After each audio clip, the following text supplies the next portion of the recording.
Wait for a couple more people to join this live. As you can see, I'm in here shuffling around some of the birds, letting out each pair individually to avoid any conflicts. You see one pair is up on top. Got a pair here. They're still inside. They haven't came out yet. A couple pairs opened up on the opposite side. Just getting all the birds settled back in for the new breeding season.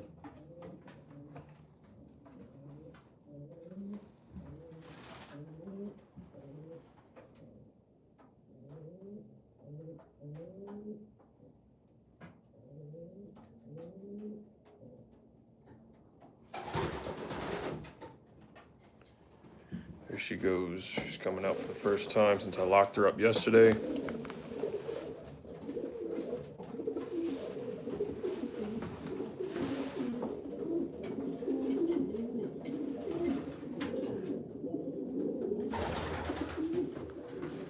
I'm gonna jump on over to the other section.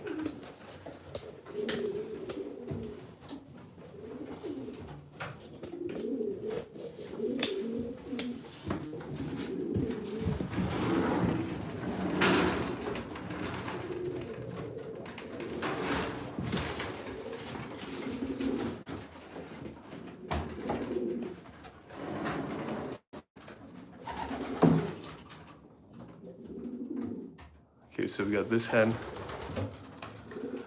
mated with this guy right here.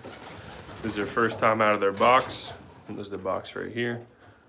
Got a couple extra birds in here. I have this Greek Connection hen that I got back from the Apple Cup. Hoping to breed her with the Leo Herman's cock that I have locked down here. I locked him up now. He's just kind of fighting on everybody. She's still got to get used to the loft a little bit, so we'll see what happens. There's one youngster up there. One of the experimental young birds. I gotta remove those tomorrow. I have that one and its nestmate. The nestmate is like a chocolate bar splash, pretty nice little pigeon.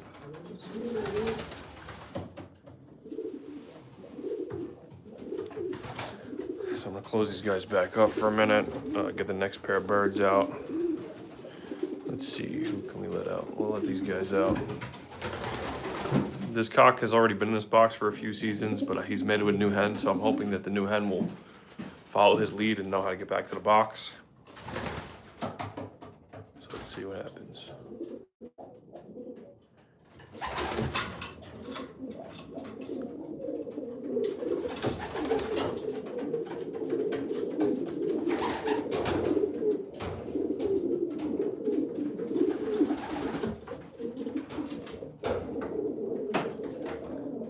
See, once you let one pair of birds out, everybody else starts going crazy. Pretty much woke up everybody.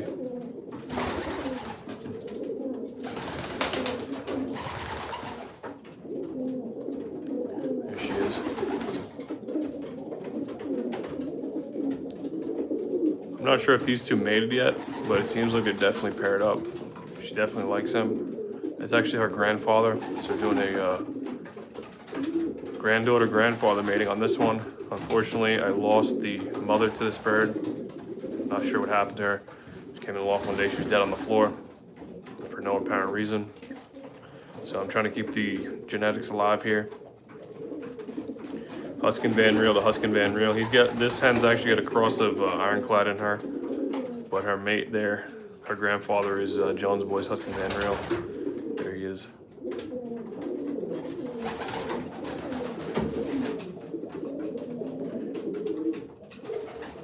Should be a really nice pair of old chocolates.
Do I have or raise the giant breeds? No, I just have racing pigeons.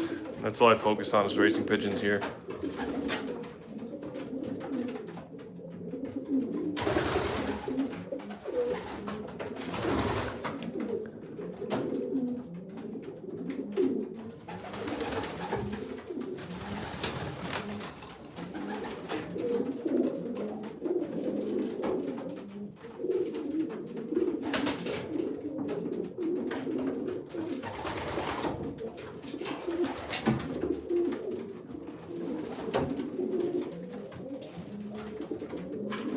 Hoping to see if this pair mates again. I don't know if they did in the box. Maybe they will. Let's see.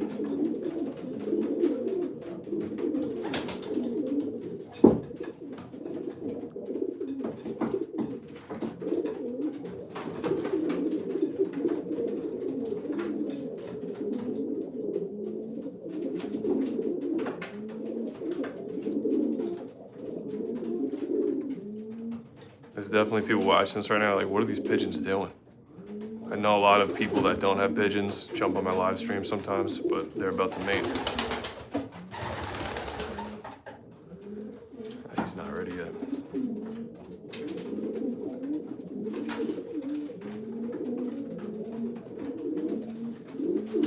There we go.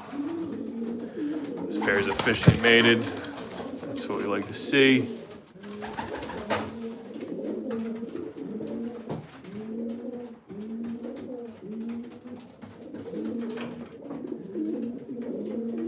Nice. Hopefully we'll be expecting eggs from this hen in 7 days.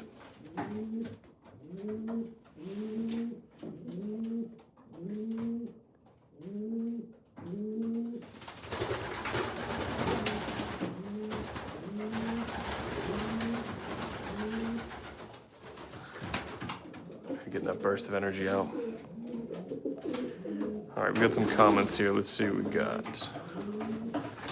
Sweet, how far do you race? It depends on the distance of the races. A lot of these birds are for one loft races, which means they get sent out and they race at a specific place, and there's specific distances, usually from 100 miles all the way up into 400 miles. But the birds can fly about 600 miles in one day. That's like the last race of the season on the club side is 500 miles. So pretty much up to 500-600 miles they can race.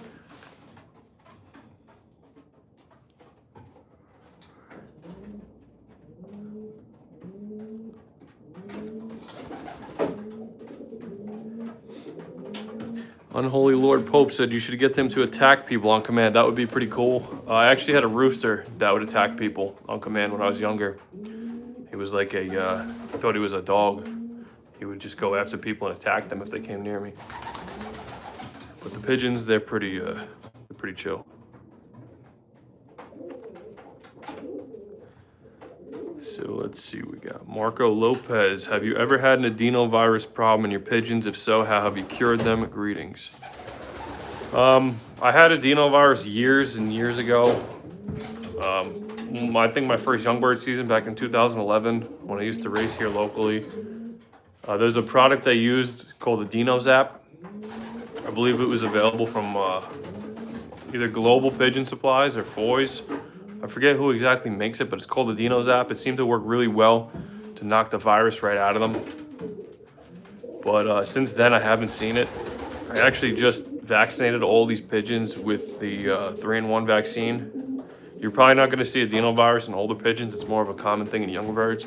So if you have young birds and you see them starting to throw up a lot, they're throwing up feed, that's typical signs of the adenovirus, water droppings. But there's a lot of vaccines now that have adenovirus prevention. I'm actually going to get these 2 young birds vaccinated with it.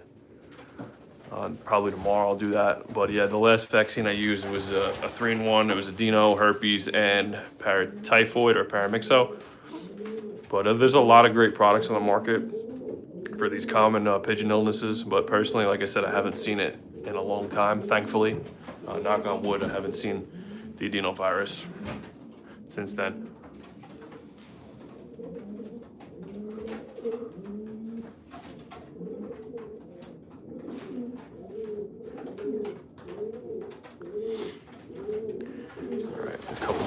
birds here. Let's see what we got. Beautiful setup. Thank you. I appreciate that. This has pretty much been my breeding setup for a while now. It's basically just a 12 by 14 shed converted into a loft, split down the middle right here, 2 sections. The cock section being this side and the hen section being that side. Some screen doors and expanded metal, aluminum. These are screen doors from Home Depot. I just coated them with this. Sliders. These are open all day for air and ventilation. Plenty of light for the birds. The breeding dimensions of the boxes. I don't know these off the back of my hand right now, but if you go on my channel, I do have a video that describes all of the dimensions of these boxes as well as the dimensions of both of my lofts. If you scroll down to, I believe the video is titled A Tour of My Lofts. All of the measurements of everything and a look at every part of the loft is on there. So if you're interested, check that out. But like I said, I don't have the exact dimensions of these off the top of my head right now, but I'll give you guys a closer look.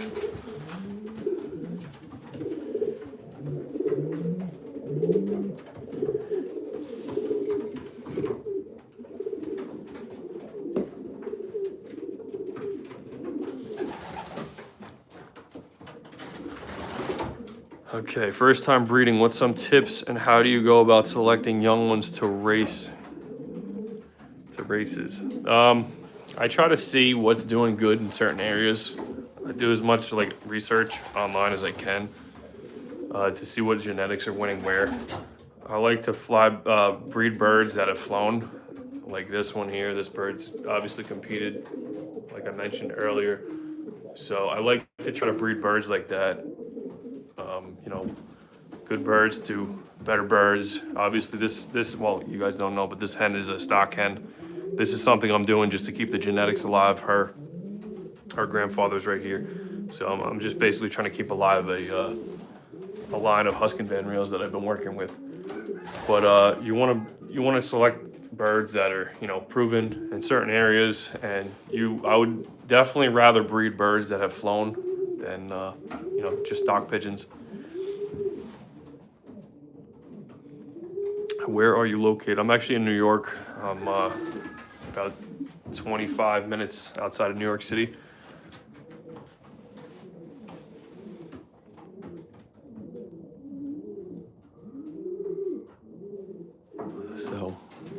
So yeah, this is basically what's going on. We're switching out some birds. Basically what I'm doing here is letting one pair out at a time. This way we're avoiding birds fighting and conflicts like that. So everybody's just getting familiar with their boxes again for the year. Most of these birds should have eggs in the next 7 days. I'm gonna continue rotating the pairs like this. Seems to work out well for me. It seems like this hen isn't quite sure where she belongs yet, so I'm gonna have to take her and put her back in her box. But I'm gonna let this next pair out on the bottom because it's their turn to come out now.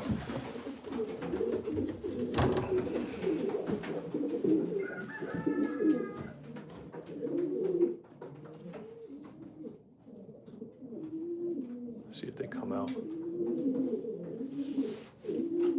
Let me jump on over to the other section and swap out these guys.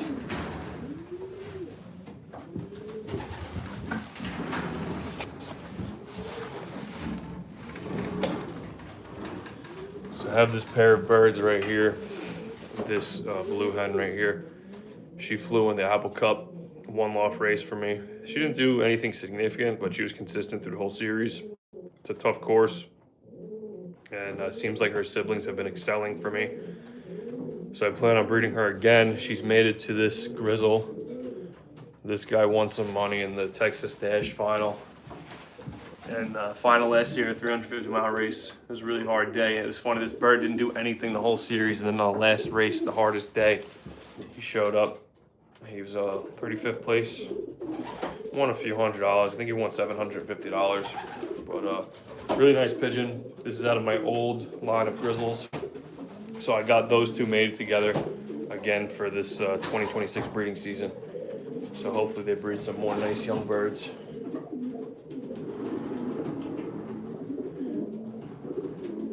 Let's see, who can I let out next? I'll let these guys out.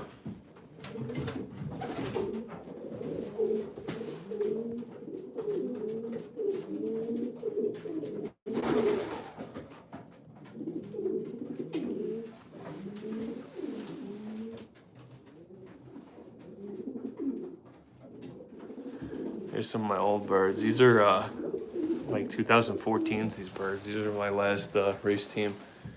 Hopefully they are able to fertilize some eggs for me. Look at the Gannis blood up here.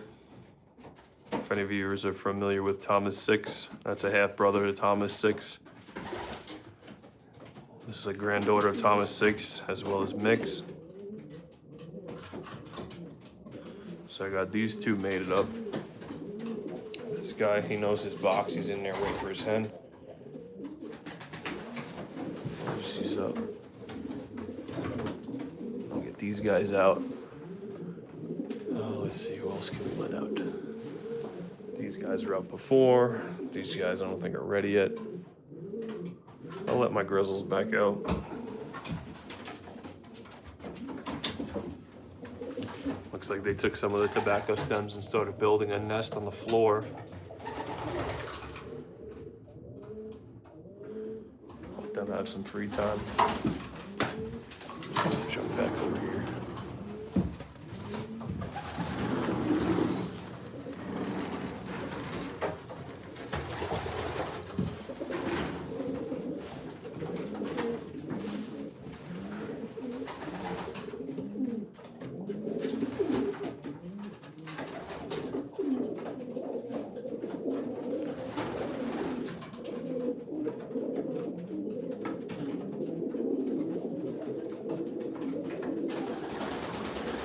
Loft said, going hard with the YouTube these days. Well, it's a pretty snowy night. There's not much else to do than come out here and make sure the birds are doing what they got to do. And might as well swap out a couple pairs of birds. Hopefully this will contribute to some breeding success for me this season.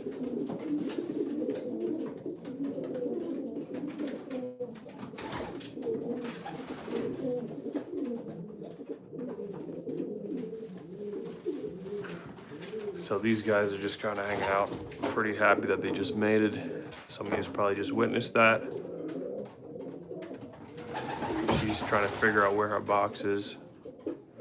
It's her first time in the breeding loft, her first time breeding.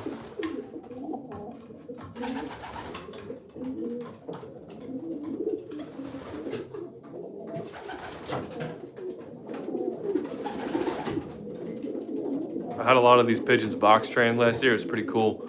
I could open up the boxes and then kind of just command them to go back in the boxes and they would do it.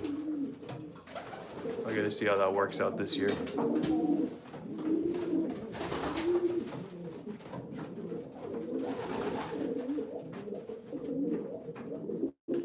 Let me try to get her and put her back in there.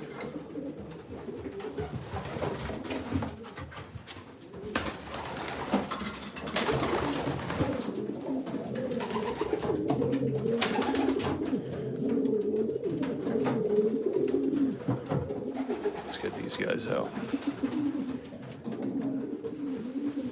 So this is another pair that I put together last year. This bird is the son of the bird on the other side, the Thomas 6 blood. So he's a grandson of Marple, and his father is a half brother to Thomas 6. And the hen that he's mated with is a granddaughter of Wolverine and Marple. So I got their son back from the Crooked River Challenge. He was the only bird that made it out of 2 birds that I sent. So he's in here trying to mate him to this daughter of Marple. Hopefully it works out. They were kind of fighting a lot yesterday, but we'll see what happens. He's a really nice pigeon. Let me pull this guy out and give you guys a look at what he looks like. He looks pretty much identical to the father. But I got him back from the Crooked River, and he came back with only 9 flights.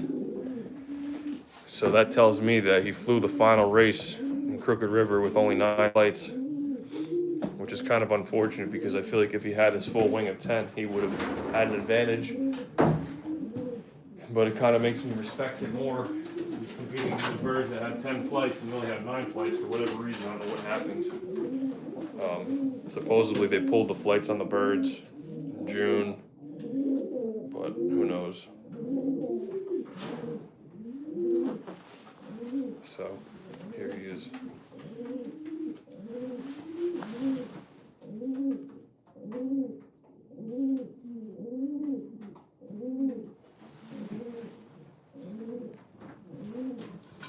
turned out pretty nice. Like I said, he's pretty close in resemblance to his father. I really like the way these birds handle, and I really like the build on them. They're small and they're very muscular. So that's why I decided to put this one in the breeding loft and breed out of it. They're very wild, these birds. They're like, they don't like to be handled. They're not very friendly, they're not calm. They just want to go. You can see he's kind of pulling away from me. He's pretty strong, this guy.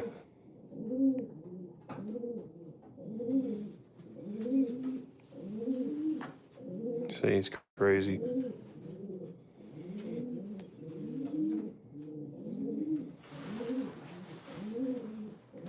So I got him in this box with the direct order of Marple.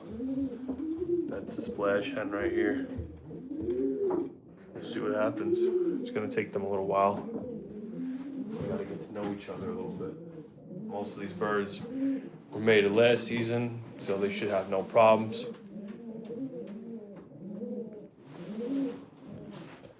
I got my grandson of Ironclad down here. He's locked up with his mate.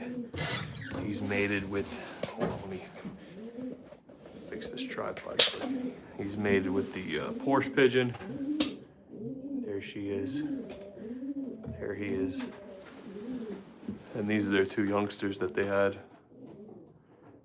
They're still developing. Hopefully within a couple weeks they'll be really nice and filled out.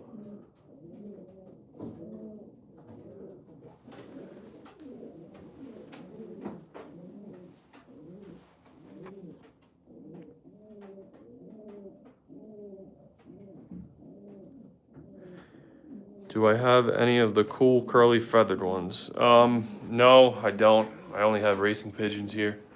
I have a couple of birds that I use for drop birds, which are the birds that you throw in the air to get the birds, the race birds to come back down. They're kind of fancy looking, but they're not really, the curly feathered birds, I guess you'd be referring to like frillbacks or a fancy breed like that. But no, just specifically racing pigeons here.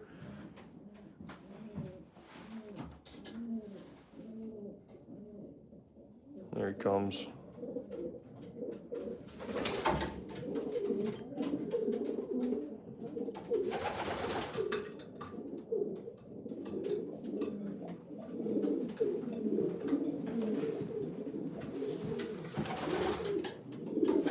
This guy's absolutely obsessed with his mate. He does not leave her alone. He's on top of her all the time.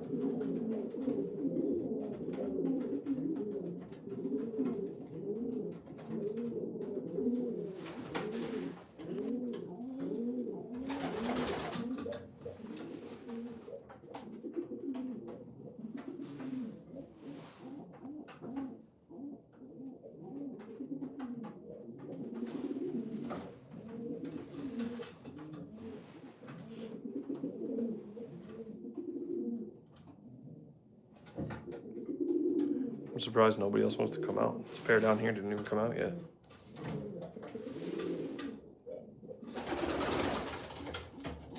Oh, there they go. I know this guy on the top wants to come out. He'll open up this box. I just gotta stand here and make sure these birds don't fight. Before I leave the loft, I'll usually just leave one pair out. As long as I'm here, there shouldn't be any conflict.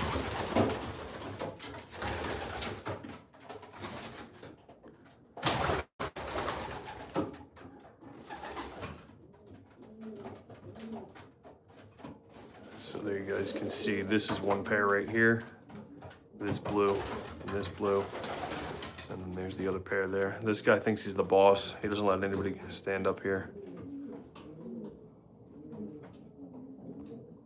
Surprised he's allowing this hen to stand up here.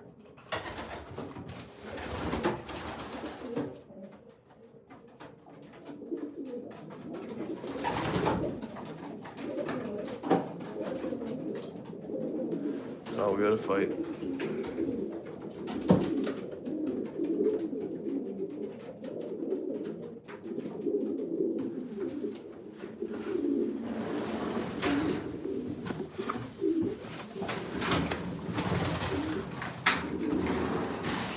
Here we go. This is the W UFC. I was gonna say WWE. This is the UFC of pigeons right here. They're gonna start fighting.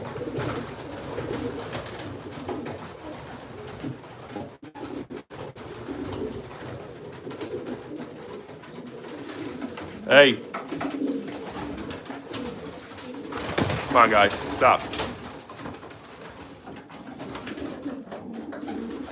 Somebody's gonna get put back in their box if they keep fighting.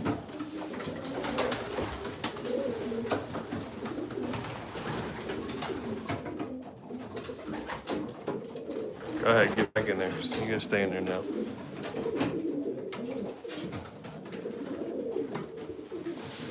So you guys could see the two hens. Well, there's the cock up there too. Now that's one pair.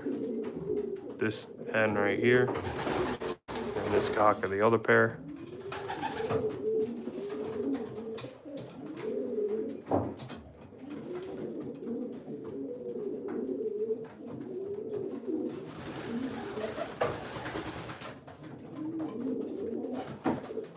Yeah, I actually whispered to them. I'm the pigeon whisperer. That's what they used to call me back in the day, the pigeon whisperer.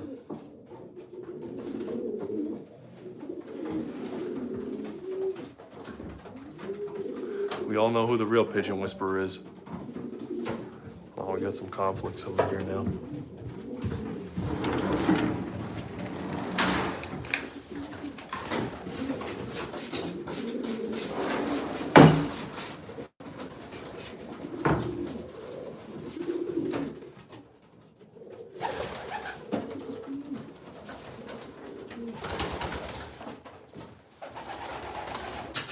Everybody seems to be getting along well so far.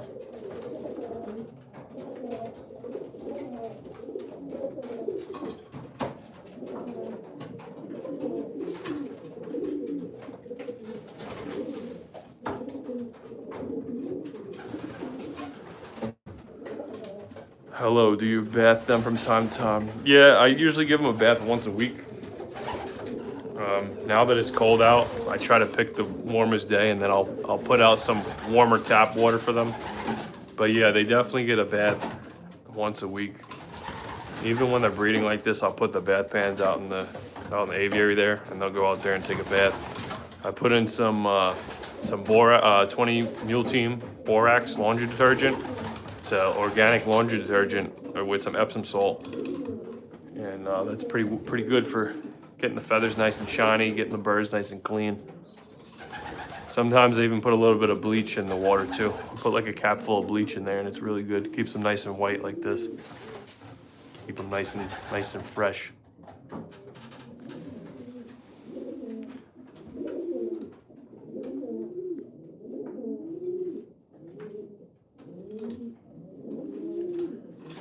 Yeah, so everybody's just kind of hanging out. It's good, nobody's fighting right now. Gotta keep my eye on them because they get all hyped up.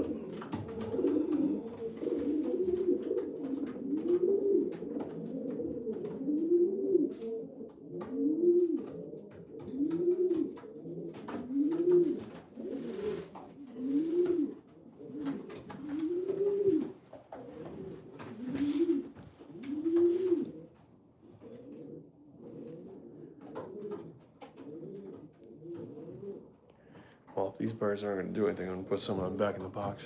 Come on, go to your box. Go back in. Let's go. Just go back in your box. Come on. Let's go. Let's go. Let's see if he knows. His hen knows. Come on, go in there. Let's go. Go back in the box.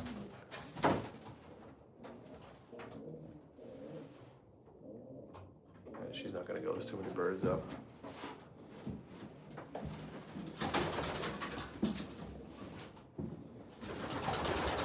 No, that's not your box. Come on, you know better than that.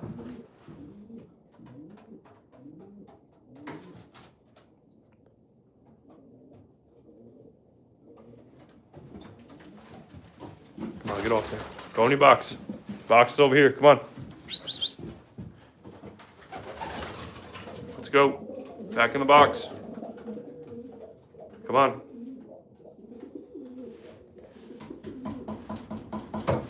Come on, let's go. Usually if they're by themselves, they'll go right back in, no problem. Oh, there we go. Get in. There we go. That was easy. Thank you.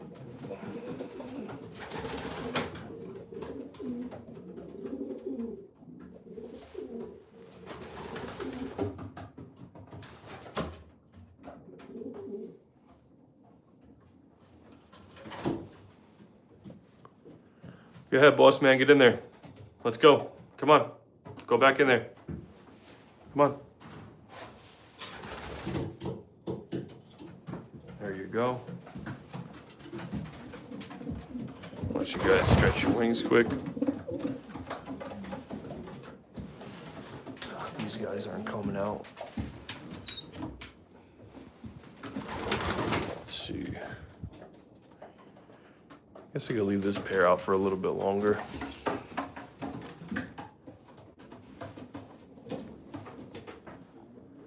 There's like a weird fly that the pigeons get. Do you know the name, and is it a problem? Yes, they're actually cold pigeon flies. They're very common in different birds. Kind of like flat, and they just go up under the bird's feathers. You can't even see them because they go up under the bird's down feathers, and they basically just bite them and suck the blood out of them. But they call them pigeon flies. The things that I just mentioned in the bath, the Epsom salt with the borax and a little bit of bleach definitely will prevent that. But there's a lot of different sprays that you can use. Me in particular, I use a product called the Adam's Flea and Tick Spray. It's made for cats, but I use it on the pigeons. Been using it for years, and it seems to work well. Spray it, one spritz of it under each wing, spray the tail, and then I spray the back of the neck underneath the down feathers, and it seems to keep all the bugs away. I haven't seen any of those flies in a long time. I have never had an experience with them on my birds, but I have had birds come back and have the flies on them. It seems like a lot of the street pigeons have them. And if your birds make contact with the street pigeons for whatever reason, they'll usually come back with them. But good product like that Adam's Flea and Tick Spray I just mentioned works well for preventing them, as well as weekly baths with bleach and a good bath salt.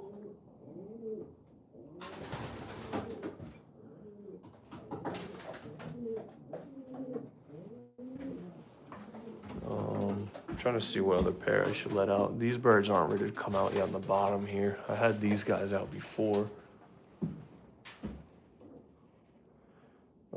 I guess I could let this pair out again. These are Baldwin Tilson birds. Super nice pair of pigeons. Jump over here so they come out.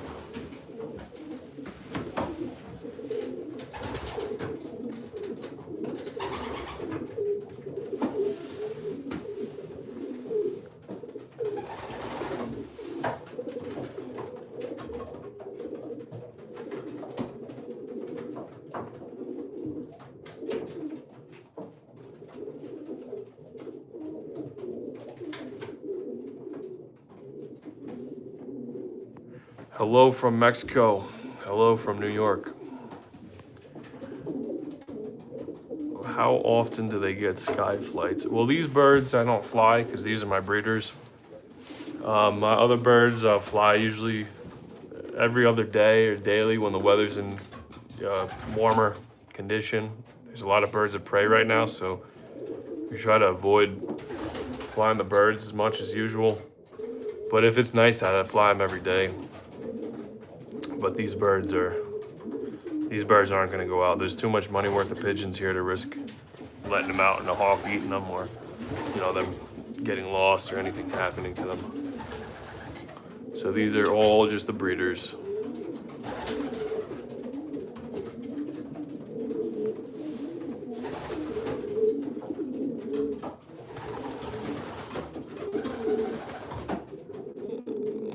They look great. Thank you. I appreciate that. It's actually really funny. You said, do previously injured hens still breed? It's actually funny you just said that because I'll show you. In this box here, I have a hen that was a 2-time club winner, and she actually got attacked by a cat and now she's missing a wing. So I have her mated with this guy. She was mated with him last year, but yeah, she's definitely ready to breed, and she's gonna breed. I actually had him in the quarantine with her when I had her in the quarantine for her injury, and she laid an egg. I'll give you a look at how her wing looks now. But there's pretty much nothing left of it, unfortunately. It's just a little stub. So obviously she's got the one wing here, but this one is just a little stub. It's really unfortunate that happened to her. It sucks because I kind of just have to lift her up here now. I can't leave the box open because she'll fall and she'll just hit the floor. So I have to take her out, and I have to keep the water on the floor for her. But what happened was one day the birds like to sit down here on the floor and sunbathe. So she was sitting right here in this corner, and during the day these doors are open, and I just keep these wire doors like this for the ventilation and light. So I guess she was down here sunbathing, and for some reason a cat was hanging out underneath the loft. So like right outside the door here, the loft is about maybe a half a foot off the ground. I guess one of the cats was hiding under there. He had a plan to ambush her, and he sure did. So I guess he jumped up there, he threw his paw through the wire, and he actually pulled her through the wire. So I guess he got his claws into her wing, and he pulled her through this wire. I couldn't imagine how much that must have hurt, because this is pretty thick stuff. It's aluminum, and it's kind of like definitely a little jagged if you really put your wing through there. So he kind of ripped her wing through there, and then when I found her on the floor, and I picked her up, and her wing was just hanging. So I put her in quarantine for about a month, and then after about a month, what I was doing, I was giving her, I disinfected the wound like I always do, and I put a lot of Vaseline, a lot of Polysporin, a lot of things to restore the tissue growth back, and the wing was just kind of dangling. I was going to make a splint for it, but I wanted to see how it healed up a little bit before I did that. So I made multiple splints for multiple different birds, wings, and legs and stuff like that. So I didn't go ahead and make the splint right away because I want to see how the tissue was going to heal. But what ended up happening was the end of the wing actually fell off. It was pretty bizarre. Like the body kind of just rejected it, and because it was dead, it was all just dead. And the wing fell off, and that's it. So she's like that now. Oh, there we go. There's some birds mating over here. That's a good sign. But yeah, anyways, it's really unfortunate that happened. But she's definitely still gonna breed, and she's definitely gonna produce. So that's not an issue for being injured like that, But the pigeons are pretty amazing healers, and they're pretty able to withstand a lot of crazy things like that. I've had birds come back with holes in their crops. I'd feed them, and the feed would just fall right out through the hole. And stitch them back together, and they're just amazing healers, and they're very hardy, and things like that can happen, and they could still be utilized. I know a lot of guys wouldn't go through the stress of having to deal with picking up the bird and putting it in there, but she's a club winner. She's done some damage in the combine in Long Island, and she definitely deserves to live a good life. So even though she has one wing, it's not going to be a problem for me to keep her here. So it is what it is. Things happen. What are you going to do?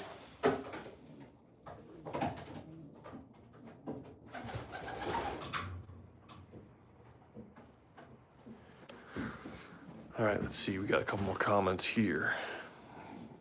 When you fly the 300-mile previous run, how many days of rest do you give the pigeons? So normally here in the club level of flying, and the way that they do it here in the U.S., they fly the birds on a Saturday for Sunday. So the race is on a Sunday, and then the birds will usually have that whole week where guys will train, but usually I'd say a lot of guys won't train the following day after the race. Obviously, that's the resting period for the birds. Maybe they'll go back out on a Wednesday, Thursday, train the birds again, 50 to 70 miles. And then the following weekend, Saturday, probably ship the next 300-mile race. But that's pretty much how a lot of the guys do it here in the U.S.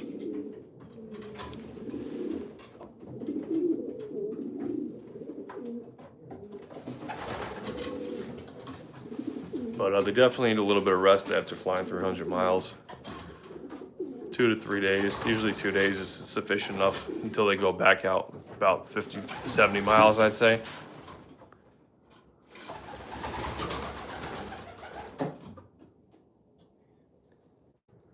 Well, I try to do the best to take care of these birds as best as I can, and the thing that I learned about pigeons is you get what you put into them. If you give them 100%, they'll give you 100%, and that's what I've lived by since I started this. So the birds are in this condition, you know, because of what I do. Do I hold the birds? Yeah, I hold the birds. I hold them when I need to, I guess. I try not to, like this time I'll hold them and examine them and, you know, look at them physically, but in this time I'll, you know, just kind of let them do their thing. They're just hanging out with their mates now. First day of breeding, second day of breeding. Yesterday they were pairing up. Jump back over here, see what's going on with these birds. So a really good sign, these birds just made it again, which I was hopeful for, because I had this pair together since October. It's nice to see that they made it again, and it looks like they're making a nest out of the tobacco stems, which is good. So hopefully 7 days we'll see some eggs from this hen. That's the Porsche hen from Belgium. I'm gonna close this up, keep them in here. So those birds on the bottom, for those of you that didn't see, these are the babies that they produced. They're still really young. They're still kind of just developing and filling out. They look a little rough right now, but they should develop just fine. This guy was eager to get back in his box. He almost hit the camera.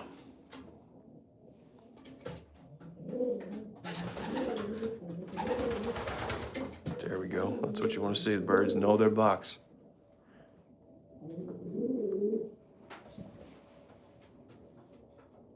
So we got these two birds from Long Island. These are from Sammy's Loft. The cock is a club winner, and this hen was off of his race team. I actually bought her in an auction, and we're gonna try to see what they produce this season. Hopefully something good on the local level.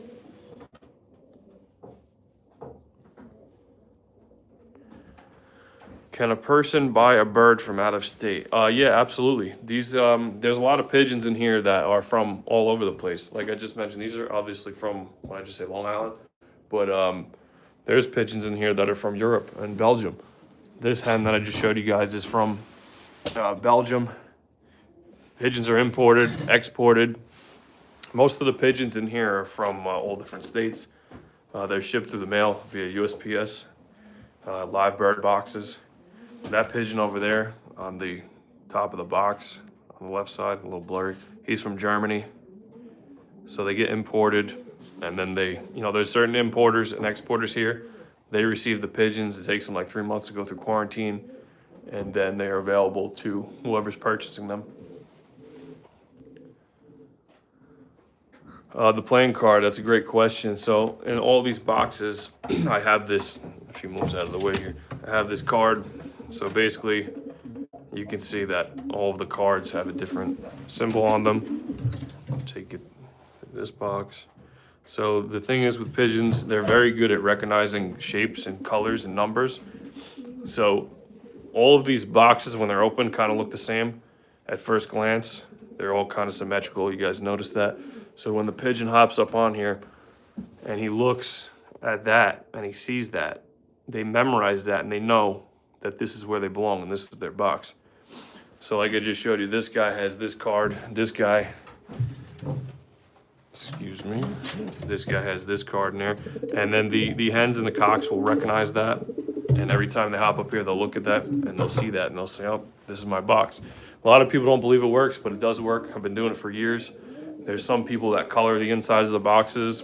There's a couple different things you could do, but birds are, pigeons, I should say, not all birds, but pigeons are very, very good at distinguishing letters, shapes, colors, and they're very good at recognizing faces. But yeah, they can recognize every letter of the alphabet as well. There's been multiple studies on that, so that's just a little tip that I use to help them distinguish their boxes, just in case they get confused. Because what happens is if one cockbird goes into this cockbird's box, it's a big bloody mess and they start fighting and get crazy. Then God forbid I have eggs in there, they step on the eggs and kill the babies. So I try to avoid that. But for any of you guys that are interested, I just put up a video on my channel about this whole breeding situation and the whole breeding process of how I pair the birds up. So for any of you interested, go to my channel and just click the last video. I uploaded it today, actually. So I'm sure some of you have seen it already, but it's up there. A lot of information, basic information about pigeons and breeding of pigeons.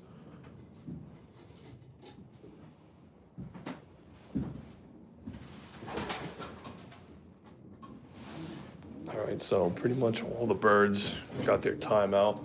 So I'm gonna let this bird out. I have one bird locked in here because he was kind of jumping hens that I didn't want him to jump before. So that's his box.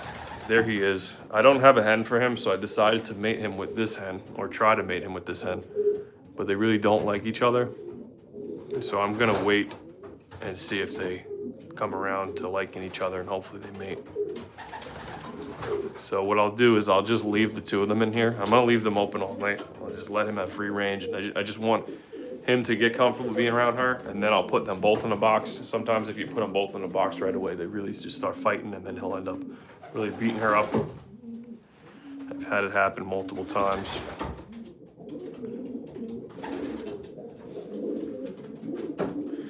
Do they need heaters in the winter? Actually, they do not. The nice thing about pigeons is they're very hardy and they can regulate their body temperatures.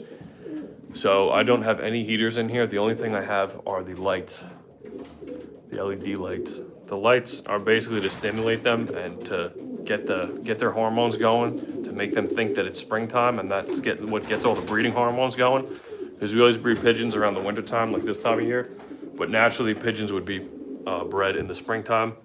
So the lights basically just stimulate that. So the lights are on usually 24 hours. I have them on a timer. Usually if it's really nice out or really sunny out, I'll shut the lights off. And then at night they'll be on all night for the birds. I like to have the lights on, especially when they're feeding babies. This way they don't miss a feeding.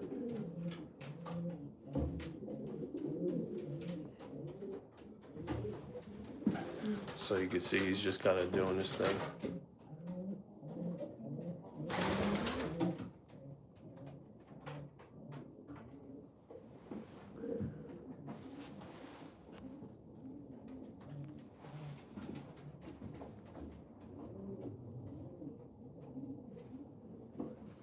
Everything seems to be working out well so far. Jump back over here.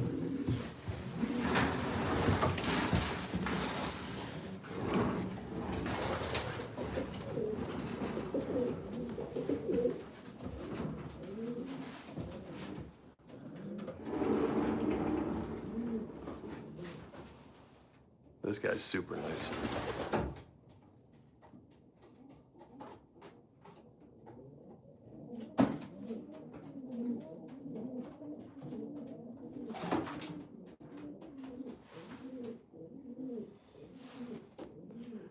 All right, how to choose the best racer pigeon? Well, that's a tough one. It all comes down to finding birds that perform well for where you want to, what you're trying to do and where you're trying to send them. It's hard to get good pigeons that are, successful all the time. And there's a lot of good pigeons around, but they're really, really expensive right now. The pigeon market is off the wall right now. But you just got to try to find the best birds and breed from the best birds. Winners to winners, and birds that, are consistent are the birds you got to focus on.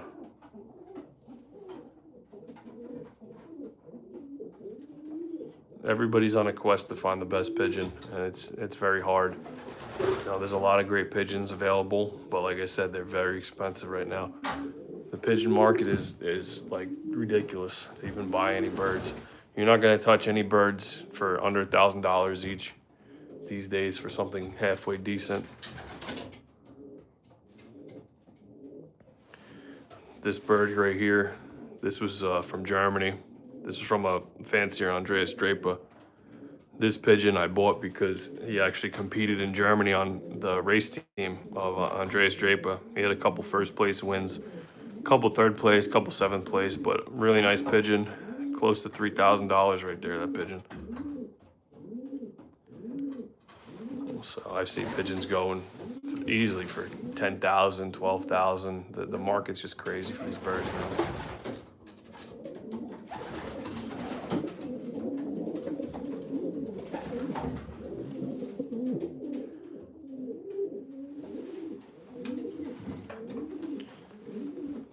Try to get this guy back in his box. I have a mating down here. I wasn't sure if it's gonna work out or not. I have a really old bird in there with a younger hen. I want to see if they kind of started to like each other at all, because it seems like they're kind of like So I'm gonna get this grizzle. Come on, let's go. You gotta go back to the box. Come on. Let's go. Get in there. Thank you. Nice. Pigeons on command. You gotta love the pigeons that actually listen to you. So let me open this up and see what happens here. I have I think she's a 2021. And this guy was born in 2010. So he's what, 16 years old. So I'm trying to breed these two. Hopefully that he's not fighting with her or anything. That's a new mating this year.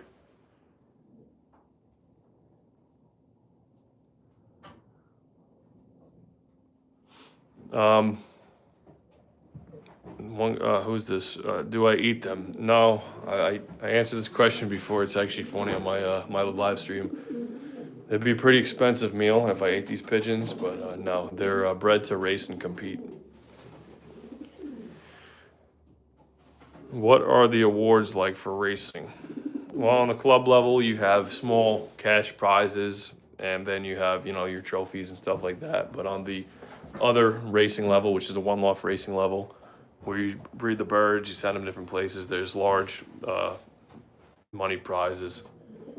There's a few races that are paying out a lot of money this year. There's a couple paying out over $1 million. $1 million being split multiple ways. You don't have to be first place. You could be in the first 150 positions and you're still gonna walk away with some sort of money. But yeah, it's a very high dollar prize for all of those big races.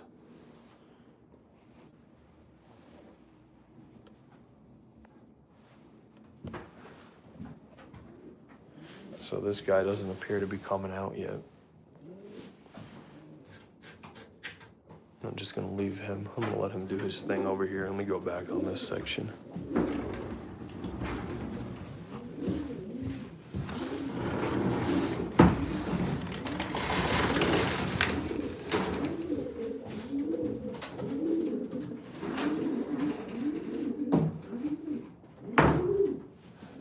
So let's see.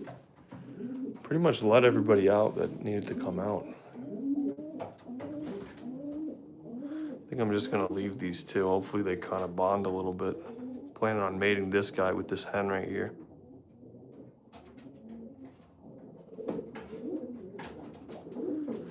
Gotta get these babies out of here tomorrow.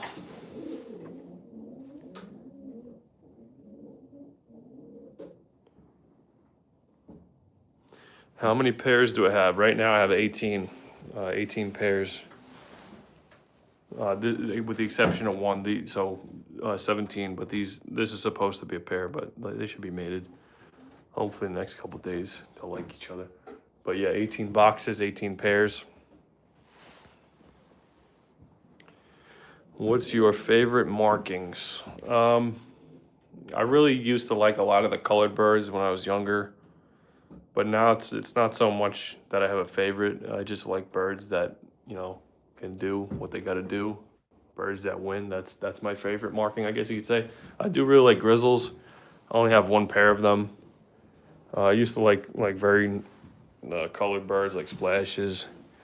I do like the chocolates, like this. I'll show you this hen right here.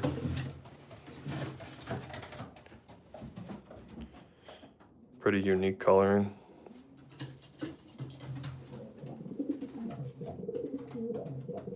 But yeah, I like all the all the colors, as long as they fly and they do the right thing.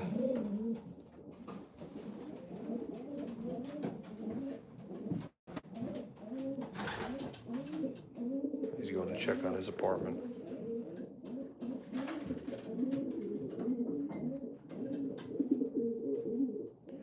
This pigeon's from the Netherlands. So there's a few foreign birds in here.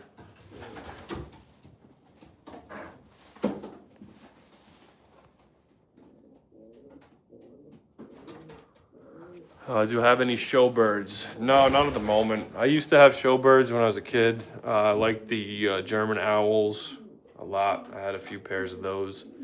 I've had pairs of rollers. I've had a few different types of showbirds. The last showbirds that I had were ice pigeons. They were really nice. You really don't see them too much anymore. Not a lot of guys have them. But I had ice pigeons with like laces on the wings, and then I had the bars on the wings. They were really nice.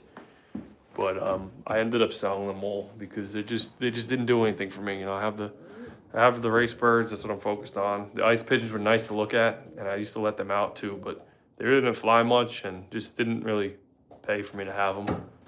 So I got rid of all of them, and I got into more of the higher dollar racing pigeons, I guess you could say.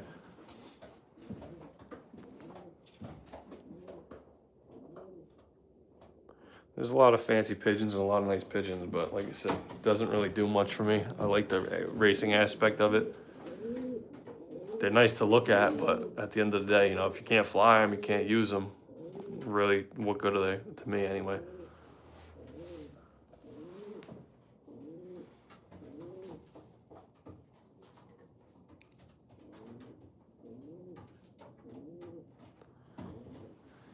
Yeah, Mike Tyson might have me beat. He does have a lot of birds these days, but he has all the fancy birds, the rollers and all that.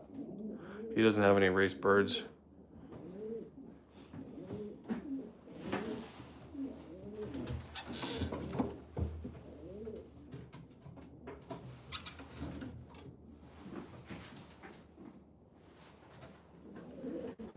Yeah, so I'm hoping that these two get acclimated. I kind of want to throw her in the box right now and see what happens, because it looks like he's kind of okay with her. Let's see. Let me throw this tripod up. I'm gonna catch these two birds, throw them in the box, and we'll see what happens. Let me put this down for a second while I catch these birds.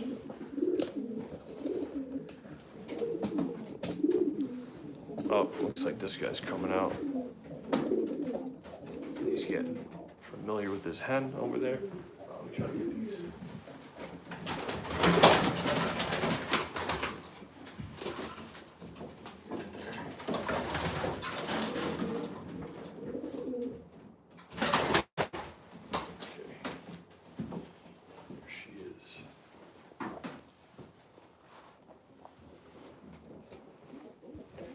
All right, so I have the cock in his box. I'll give you guys a look at this hen. Try to fix her wings a little bit. Messed her up a little bit.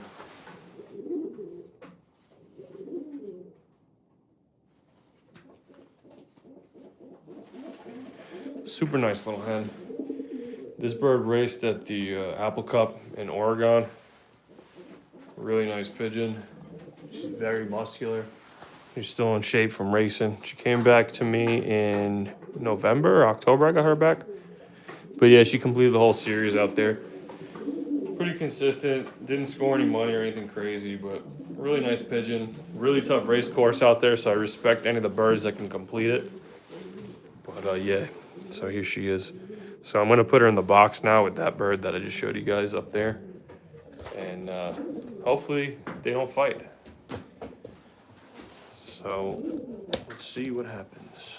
I'll try to lower this down so you guys can see it. I'm just gonna kind of watch them. I don't want her getting really beat up, so let's see what happens.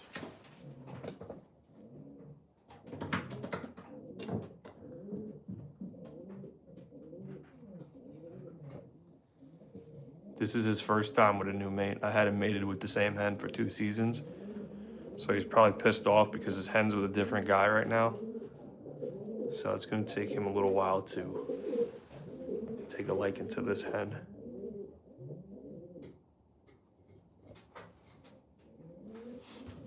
So let me close this up, leave them alone for a minute, give them their private time, and see what happens.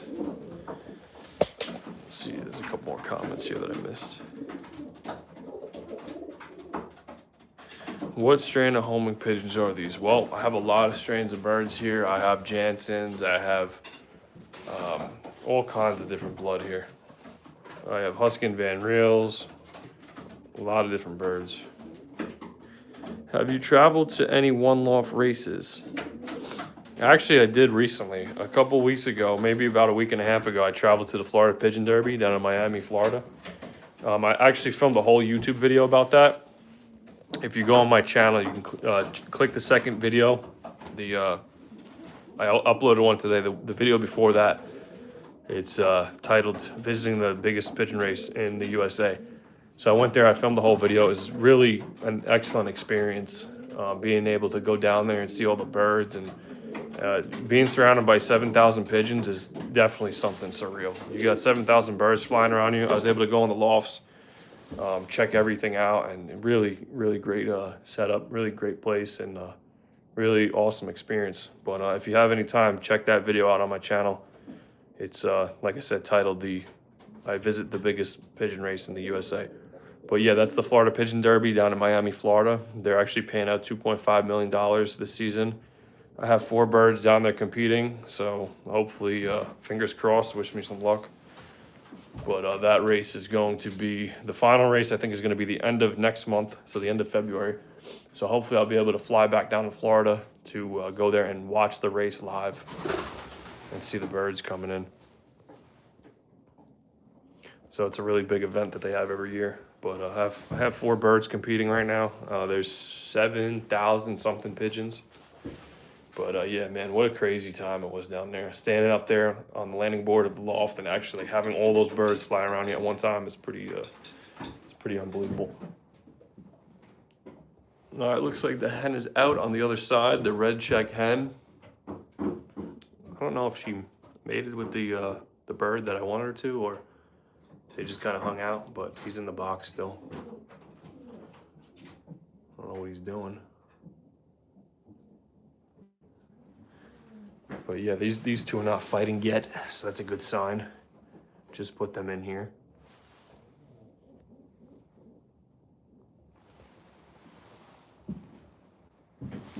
Let's take another look. How you guys doing there, right?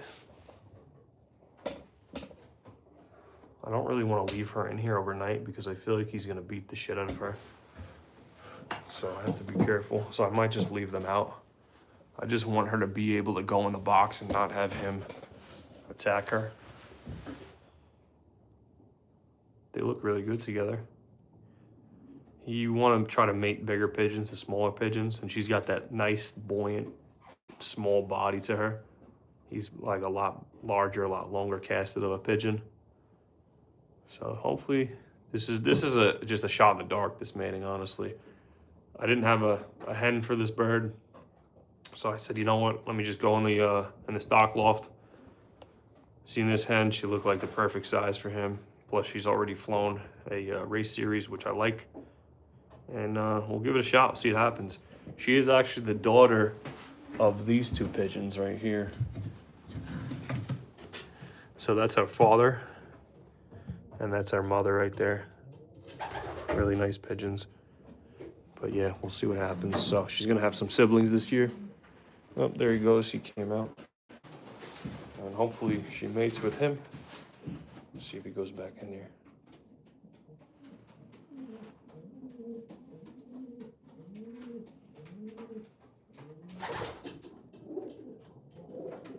No.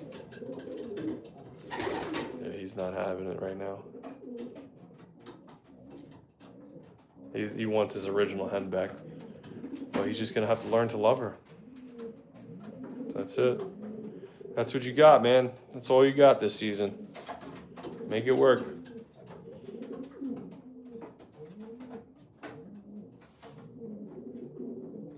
He's jealous because everybody got their hands back from last year, and he's got a new one that he doesn't know.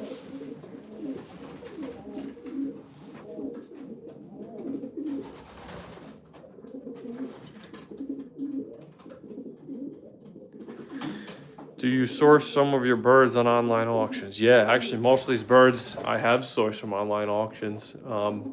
This pigeon that I was just talking about, he's actually from a live auction. But if you're familiar with the auction site Feathers Elite, they actually came here to New Jersey, and I was able to go there and like handle all the birds and buy this bird there.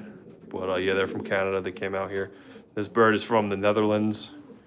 So yeah, a lot of these birds are from different auction sites. Mainly iPigeon. iPigeon's where I pretty much get all my birds from. But yeah, iPigeon, or if I find somebody with decent birds. That guy, like I said, he came from that auction.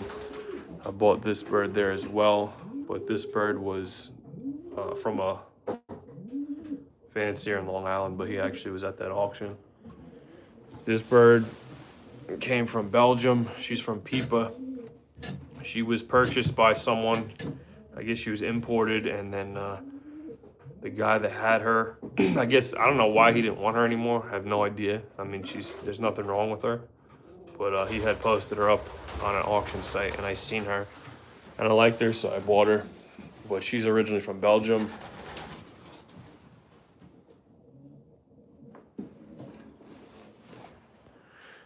You have a very nice and clean loft. Must be proud of your birds. Yep, I try to keep it as clean as possible. I didn't scrape today, but I'm gonna scrape tomorrow. I'm just kind of letting the birds have their own little free time without me disturbing them, especially in this time when they're mating and everything. But yeah, I really like to keep the lofts clean. Very big on keeping the birds in good condition and healthy. So I appreciate that.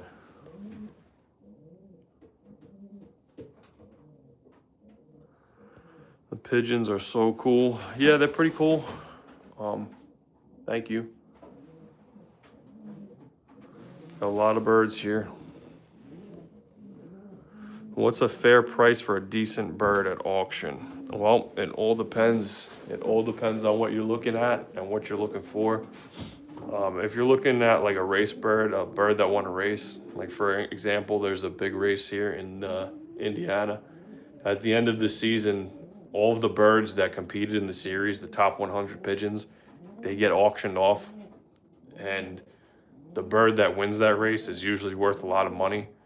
But the bird that wins the average speed in that race is worth double that.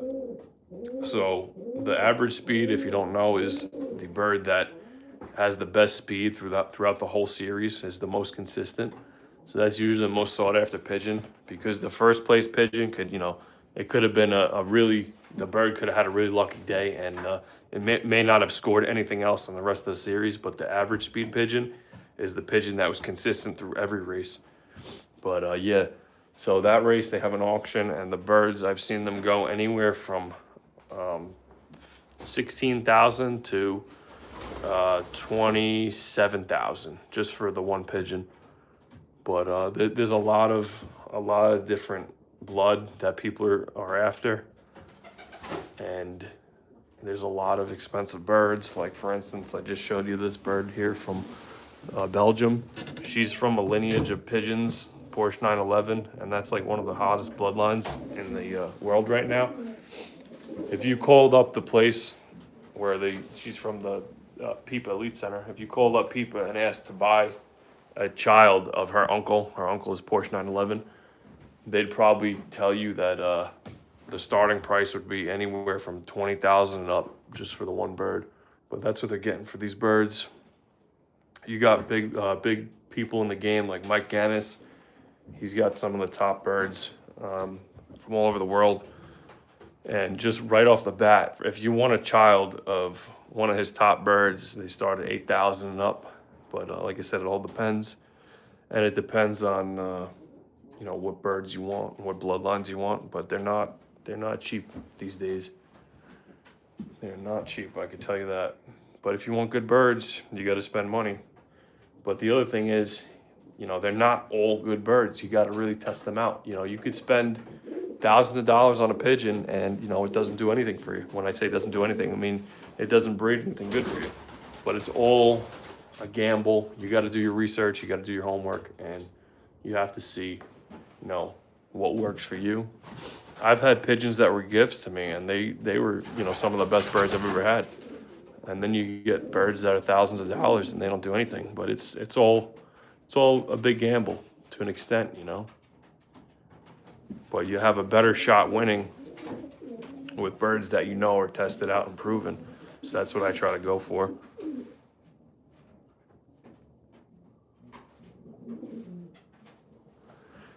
Yeah, so that one of the comments, there was a homing pigeon that sold for $1.3 million a few years back. I believe a Chinese businessman paid for it.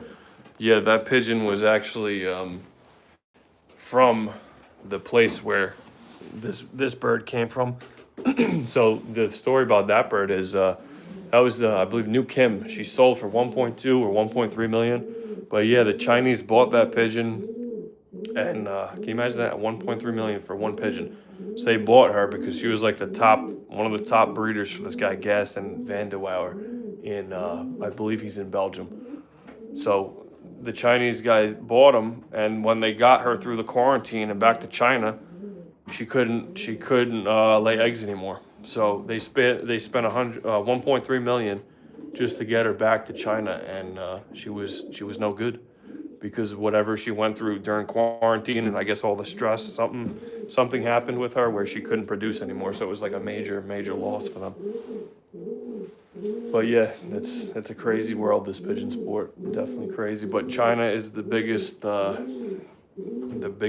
guess you could say it's like more of the high roller sport over there. It's like Chinese millionaires and Chinese businessmen are heavily involved in the pigeon sport, and it's really big over there. Like the biggest race in the world right now is in Pattaya.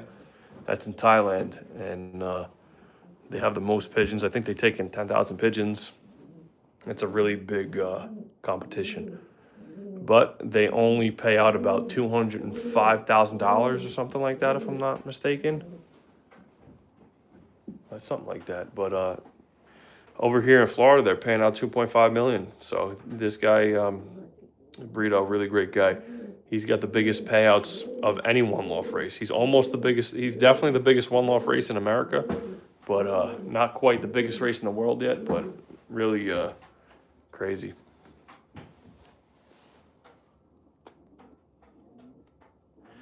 Does it smell in there? No, it doesn't really smell in here. The reason being is I clean pretty much every day, so there's really no odor from the birds. What about if you just want to raise pigeons as a hobby? Can you get inexpensive pigeons? Oh, absolutely. Yeah, you can get a lot of pigeons from like local people in your area that are willing to help out. And if you just wanted pigeons to fly around and you could take them 10, 50 miles, 100 miles just for fun. Yeah, you can absolutely do that. You don't have to buy all these expensive pigeons.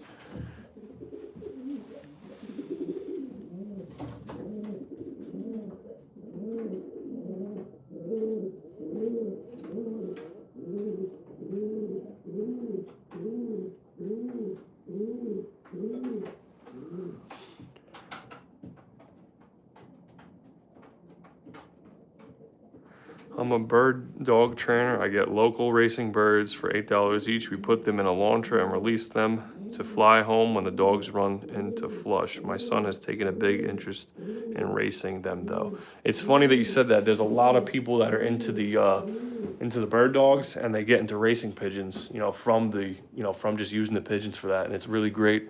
I think it's really good to do both and get involved with the pigeons. The pigeons is a great sport, man. I can't say enough good things about pigeons, and just a really great sport. Teaches a lot of stuff, a lot of responsibility, but it's great. But I do see a lot of people that are into bird dogs getting into the racing pigeons, and I definitely, if I was in that position, I'd definitely pursue it. It's definitely worth doing. It's a lot of fun, especially for a family hobby.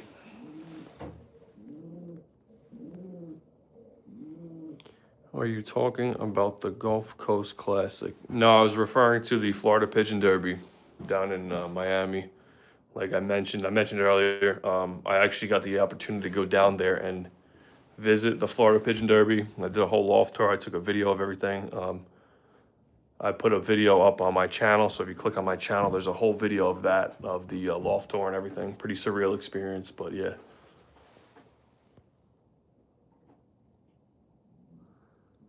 Where are you buying birds if you had to restart tomorrow? So if I restarted and I didn't have any pigeons and I was going to compete at the local level, that being my area, racing the pigeons back to my lofts, I would go to all of my local fanciers and I'd buy young birds from them because those birds are already tested and they're already proven to work in these areas. However, if I was going to restart and I was going to start racing on the one loft level, that being sending birds out to multiple different races around the country, I would probably get in contact with some of the top breeders and I'd see what I can get from them. But yeah, I definitely try to start with the best birds you can start with. And the big thing is quality over quantity. You don't want to have too many. You can always have, too many birds quick. And that's the main thing. You don't want to have too many birds. You want birds that are doing good for you, birds that are effective, and just the quality. I'd rather have, 2 pairs of good pigeons than have, 20 pairs of okay pigeons, But everybody's trying to find that one pair of birds that clicks and just, keeps doing good over and over. That's, pretty much the goal that we're all after.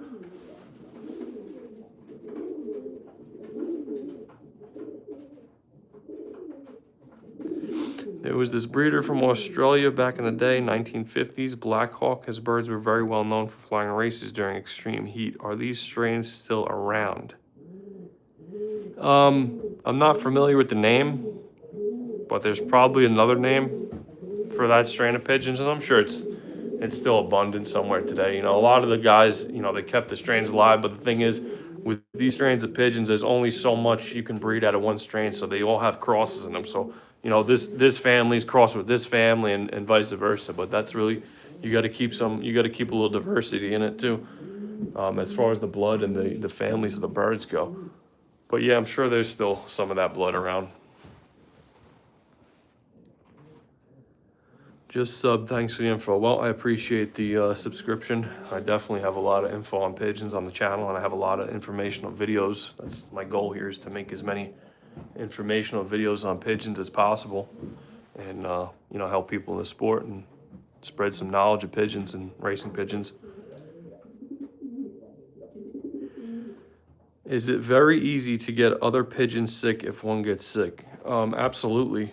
It depends on what sickness it is, but yeah, most of the time, I'd say probably 98% of the sicknesses, yeah, if one bird gets it, it's usually gonna have an effect on a lot of the other birds, and it can be pretty catastrophic. So I'll give you guys an example.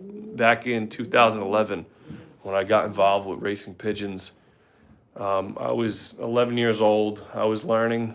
I didn't know too much about the birds. Fortunately, I had a good mentor at the time, and I had a team of pigeons. And a friend of mine, he caught a pigeon. It was somebody's pigeon, but he caught it, and he didn't know whose it was. He said, "Oh, hey, you want this pigeon?" It was a racing pigeon, lost racing pigeon. So me being a little kid, I was like, "Oh yeah, sure, I'll take it." So I took the bird, and not knowing, I put it in with my team of pigeons. Man, what a mistake.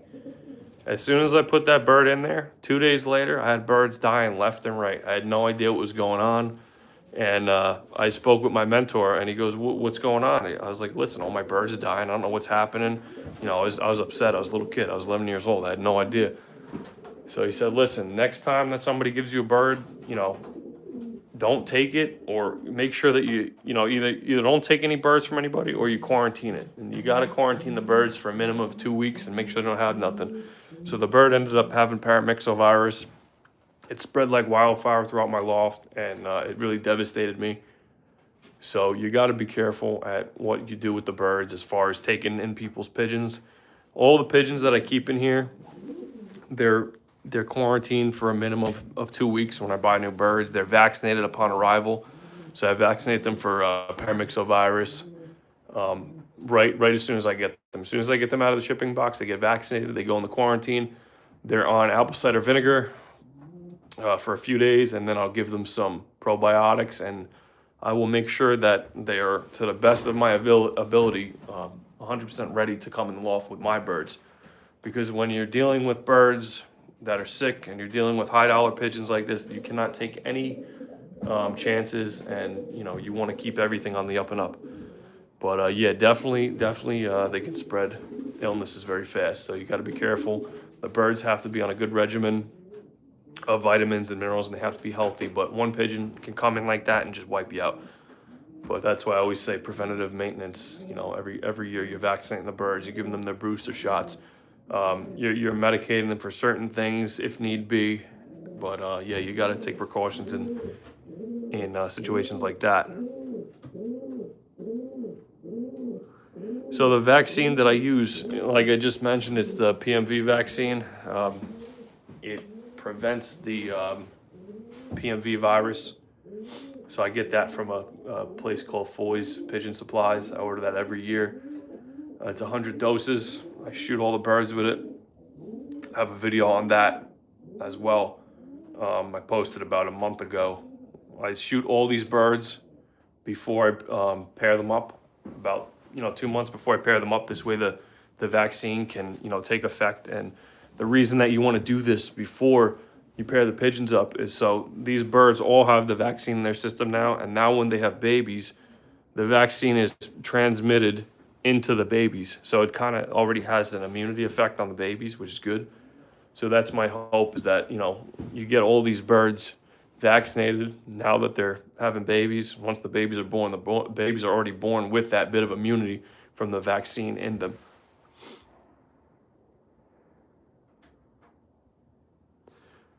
So do you have a separate loft for quarantine, or is it just a box you keep them in? Well, I actually use a rabbit hutch. It's a small little enclosure.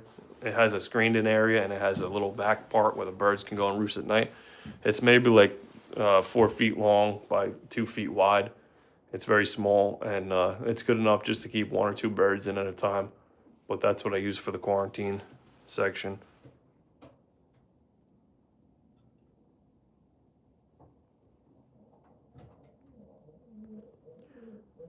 Have you ever been scammed before? Because I heard that some people get scammed sometimes. It depends on what you're referring to. If you're referring to like buying pigeons on auctions, it's possible, but the auction sites that I use, they're pretty secure. And, I only buy pigeons from very trusted sources, so I don't really buy pigeons. Like I see people buy pigeons off of Facebook groups, and that's a big no for me. I try to buy from reputable breeders and like auction sites where it's all trustworthy people. So no, I haven't had that experience yet, and I hope I don't, and I hope no one else has to. But just stay off the Facebook groups and all that stuff, and you should be good. How do you separate your birds after breeding? So this loft that we're in right now, this is my breeding loft, and you could see that this is the divider for the section. So the section I'm standing in right now is for the cocks, which is the males, and then the section on this side is for the hens. So when the bird's not breeding during the summer months, the cocks are on this side and the hens are on this side, and that's how they remain all season long.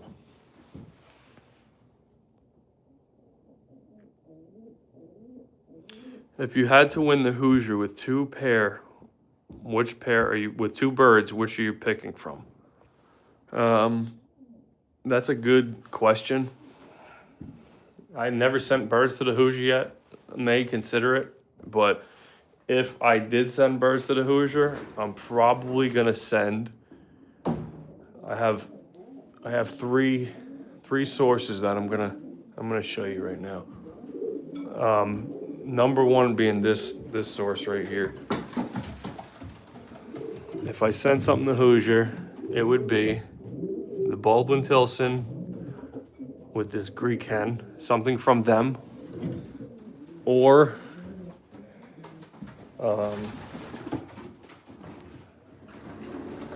Probably something from here actually too. I have the Gannis birds here. Let's see, the grandson of Wolverine. I mean the granddaughter of Wolverine and Marple with the grandson of Marple. Maybe a youngster from one of those two pairs. But I'd probably have to send for sure something off of this pair. That's a granddaughter of 1148 Baldwin Tilson, and this guy, I think I forget what Baldwin Tilson birds. He's out of the Vegas hen and all that stuff, but off the top of my head, I'm not sure what his father is. I think his father won money at Florida Pigeon Derby, but probably something out of this pair, or my last secret weapon here, the Thomas 6.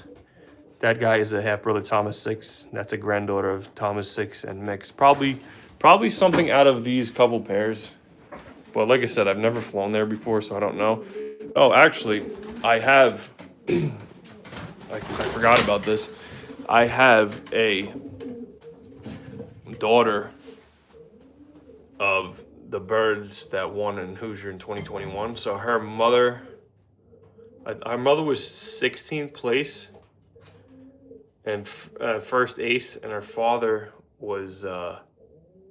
I think equal first, but her father won like 47,000, and her mother, I think, won like 16,000. I might have mixed that up, but I gotta check the pedigree. But yeah, that's the Hoosier stuff right there. But I completely forgot I had her in here. I actually have her mated to a different cock this year, so that's why I kind of forgot about her. This guy's out of my stuff. But yeah, that's what I'd probably go to the Hoosier with if I shipped. I don't know if I'm gonna. I said I was gonna get last season, but I don't know, maybe I'll send like 2 birds or something.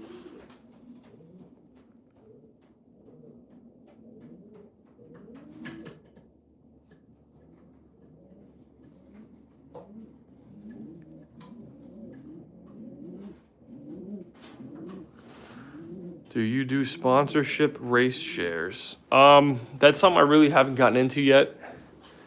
I really just want to test out my own birds for a little while first, and before I start getting involved with like partnerships and stuff like that. But definitely be considering it in the near future, probably. We'll see how this next season goes and take it from there.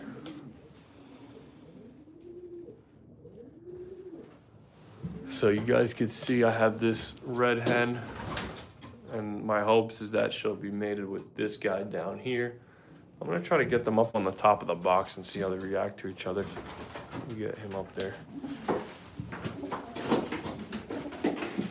Come on, old man, get up there.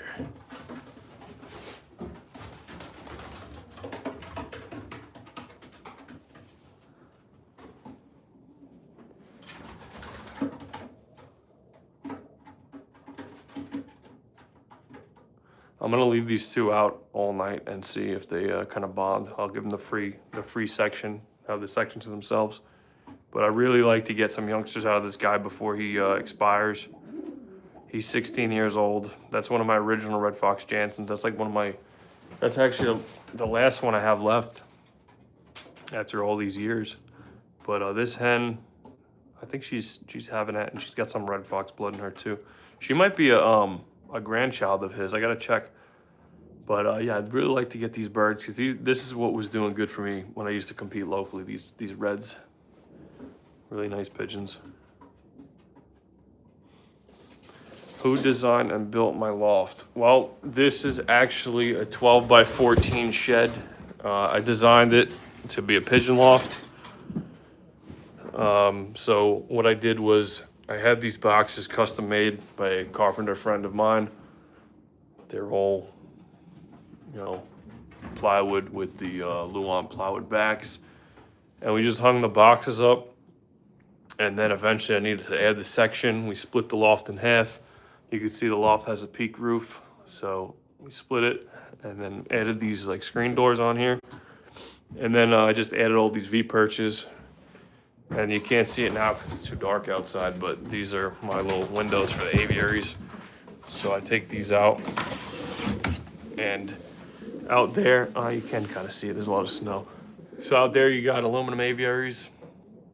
You got one V-perch out there. They're about 4 foot wide by 3 foot. Nice little area for the birds to go out and enjoy the fresh air.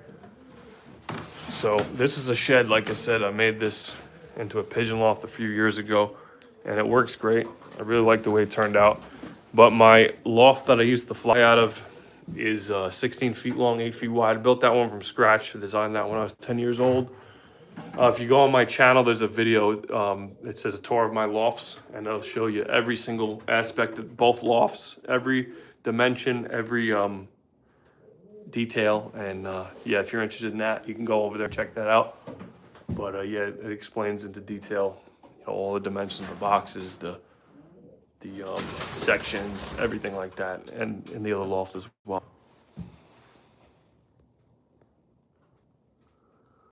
Where are you sending your birds this year?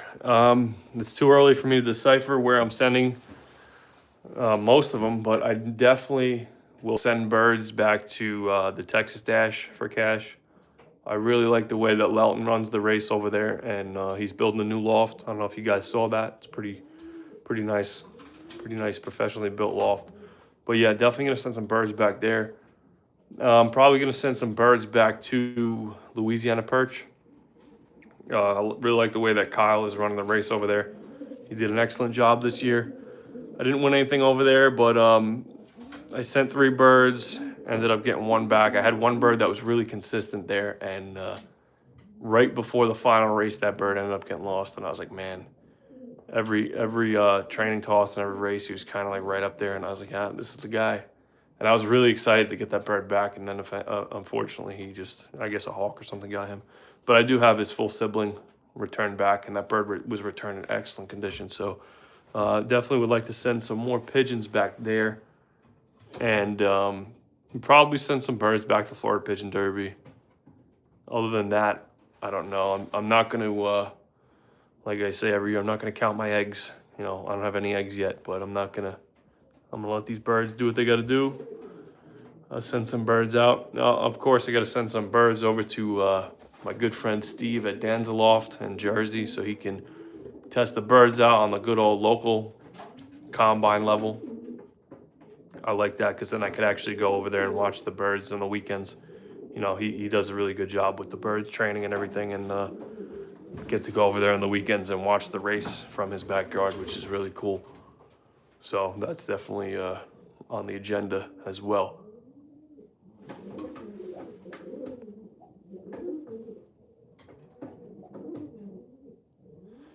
I got 3 small coops. It's time I build me one. I'm thinking 8x8. 8x8 is a good size. Depends on what you're gonna do. If you're just breeding birds out of it, if you're gonna fly birds out of it. But yeah, check that video out that I have on my channel. There's definitely a lot of good information as far as like loft dimensions and stuff like that. You could see I have an integrated water setup for my flying loft where I don't have to go inside the loft to change the waters every day. They're external. They're on the aviary, so the birds can never access them, and you know, they just stick their head through and they get the water, and they never get them dirty. So it's just little things like that in that video that are pretty unique.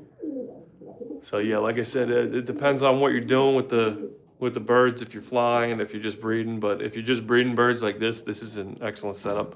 The only thing that I wish I would have done is cut more vents in, but it seems to be pretty air efficient in here. I've got the vents up there on the peak, one here, one on this side, and then I got vents cut in up there. The aviary is usually open all the time, and then I have these doors open most of the day, and then I have the windows here that are always open. So it's got a pretty decent airflow. Could be a little bit better, but like I said, this wasn't a pigeon loft. This is just a shed, but it turned out to a decent pigeon loft, and it works very well for what I do here.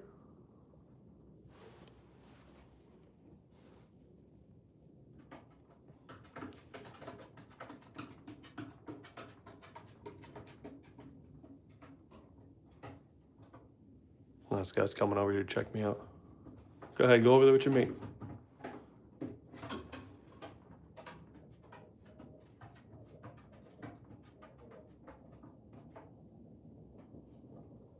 Really interesting pigeon.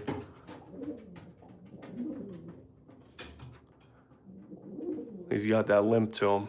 He's an old man, 16 years old.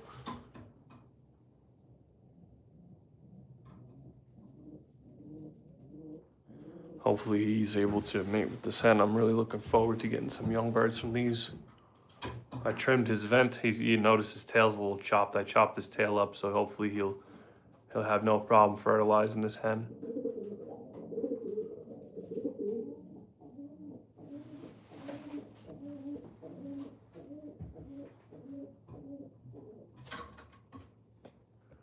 What mix do I feed the birds? Right now, I have them on this breeding mix from Van Roby's.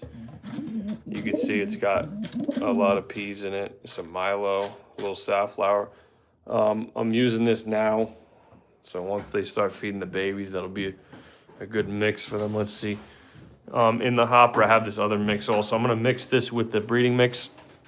You can see there's a lot of safflower, which is good fat for them. So I want to mix this. This mix is a little more fine, so I'm gonna mix that into the mix with the peas. But it's made by Van Roby's. Van Roby's is from Belgium, for those of you that don't know.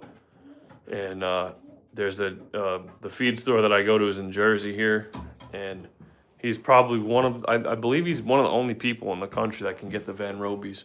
But it seems to be pretty clean feed, pretty decent feed. I've been using it for a couple years now, and I really like it. And you know, they got 55-pound bags of feed opposed to 50-pound. So that's what I've been using for the past couple seasons. Like I said, this mix is called Extra. This is their breeding mix, and it's been pretty good for me. So I'm gonna keep using that for now.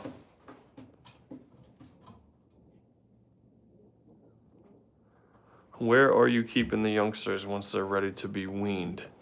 Usually what I'll do is once they start getting weaned, I leave them in here.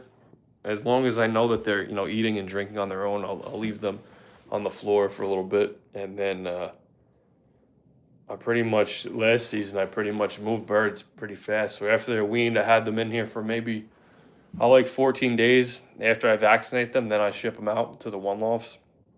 But I try to get them out as soon as possible.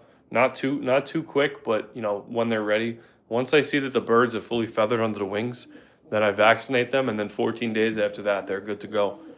So I'll usually leave them in here, and I keep my eye on them. I make sure that there's no other birds beating them up or anything, but I like to let them sit and see all the other birds eating and drinking. And you'll notice there's some feed on the floor. They spill a lot of feed, but the babies will pick out the feed, and they'll be able to learn how to eat faster like that, opposed to being in a section with only young birds. So at least they get a little bit more knowledge quicker. But that's how I did it last season, and that's how I'm probably going to do it again this season. What minerals and grit do you use? How important is grit? Well, grit for breeding is everything. That's the key right there. You gotta have good grit. You gotta have grit all the time. So I gotta fill these up again, but this is where I keep the grit, and this is Van Roby's also makes grit. This is the super grit, they call it. It has these little protein balls in it, and the birds go crazy over them. But I gotta fill these up. I filled these up yesterday. But when the birds have youngsters, the grit is filled usually 3 times a day. I'll come out here and just keep filling it up. But that grit works pretty well for me. The Van Roby Super Grit. It's a little similar to the Versalaga Grit, but I kind of like it better because I think it's a bigger bag for more of a value than the little Versalaga buckets. But yeah, grit is extremely important for having the birds when they're raising youngsters. They need that more than feed, and good minerals is everything. So I use the Van Roby's grit, and Van Roby's also makes a pink mineral, and it's a powder, and it comes in a 5-pound bucket, I believe. And I put that on top of the feed, and that's a really good mineral as well. The company Natural also makes a similar one, so I use that one. I'll use that one. I would use that one if I needed to, but like I said, I use the Van Roby's. But yeah, I put that on the feed. I put the grit. The grit's always full. But a little trick that I learned in the past couple seasons is I don't fill these grit balls all the way. I'll fill them like halfway, and I'll leave a little edge. because what happens is the birds will just completely throw it all over the place, and it's better if you leave a little bit of an edge on the cup. This way they don't waste much of it. I mean, they're always going to leave some of it, but I never fill them all the way up. I leave them a little bit down. And like before I have the youngsters, I'll let them pick through the whole thing, and then I'll actually dump that on the floor and let them pick through it again. But once they have babies in the nest, I don't play games. I just keep it full all the time for them. This way they always have access to fresh grit. As far as that, the feed, I do my 3 days a week of the oregano oil with the brewer's yeast and the garlic powder on top of the feed. And I also put some wheat germ oil on there, and then I use the BioPro powder from Vitaking. The BioPro powder is for those of you that don't know, it's a really good probiotic. And it's probably one of the best products I've used in a long time. I found out about it last season. It's a newer product. A lot of fanciers were using it. It just came out, and I said, let me try it. So I started putting it on the feed 3 days a week, and really great results. The droppings are super tight and round. You know, they're not loose, and basically they're gonna look something like this. You know, really nice and healthy. But really great probiotic. I definitely recommend it to anybody that is looking for a good supplement.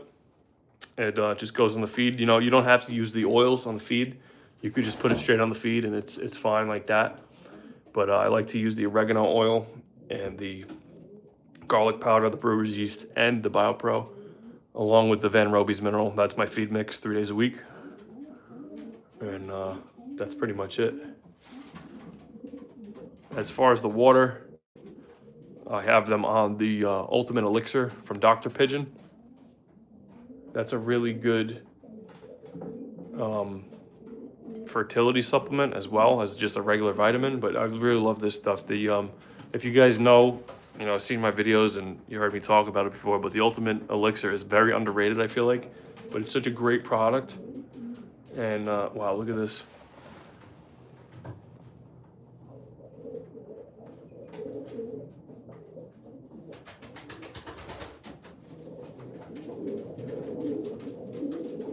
That's excellent. Couldn't have worked out better. So that is the, not to get off topic, that is the bird that I just put in that box. I was hoping that he would mate with her, but he was kind of beating her up a little bit. So that's nice. They just mated. I gave them the whole section to themselves, and that's it. They're in love now. There we go. Perfect. So I'm kind of worried that he wasn't going to go for it because I had him in the box, her in the box with him yesterday, and he was just beating her up. And some of you guys may have just, so I put him in the box before and they were still fighting, but now they definitely mated, so that's good. So I'll put them in the box. They can stay in there, and good, nice. Anyways, the Ultimate Elixir is probably one of the best by far supplements that I've ever used. It's very underrated. Not a lot of people use it. Not a lot of people know about it, but it's available through Foy's Pigeon Supplies. I can't recommend that product enough, especially during breeding season. And you could even use it. You could use it all year round if you wanted to. But it's liquid. It goes in the water. It's a tablespoon to a gallon. It's just an excellent product. But yeah, that's what they're on now. So they're going to remain on the Ultimate Elixir throughout the whole breeding season like they did last season. The young birds came out excellent, and the breeders, they just stayed in great condition. They don't get broken down. They don't get, you know, beat up looking from all the work from the young birds. They just stay nice. So I'm going to keep doing that, and that's that.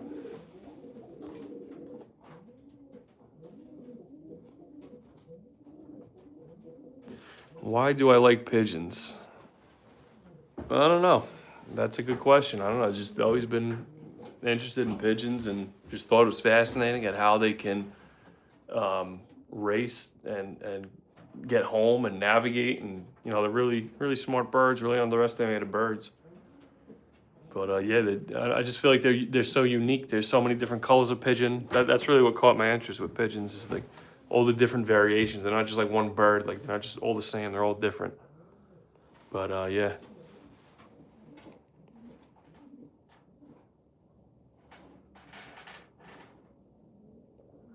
Can you write out the products you just mentioned? If you want, take a look at my, I have a video, if you go on my channel, it's called What Supplements Do I Use on My Pigeons? It's a whole video on all of the products I just mentioned.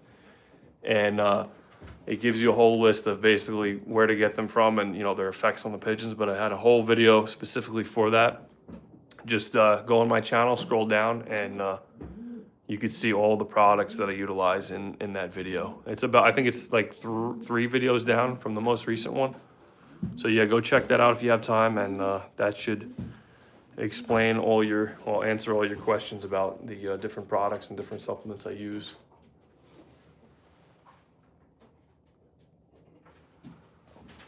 But yeah, this is good. This pair finally mated. I think I'm gonna just leave them out for tonight and give them their alone time. Maybe they'll start building a nest. Didn't expect that to happen so soon, but that's good. We're on the right track. I had this guy mated with this hen last year. Where is she? He was mated with this bird, so he's probably upset. But I had other plans to put her back with her original mate, so that's that. But he's got his new girlfriend now, so he should be good. Yeah, look at him.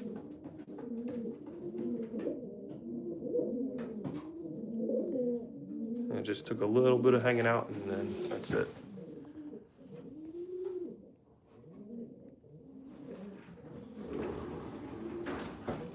I want to see if she knows to go up in that box. It's probably gonna show her.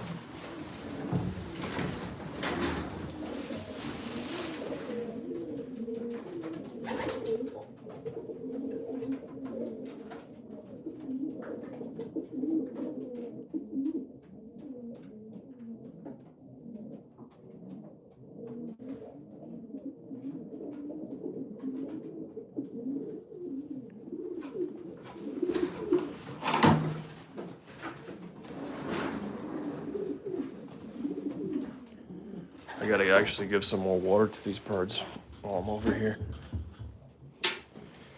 So I have this this water already mixed. I usually like to keep this in here this way I don't run out of water. I just pour it in their bowls for them.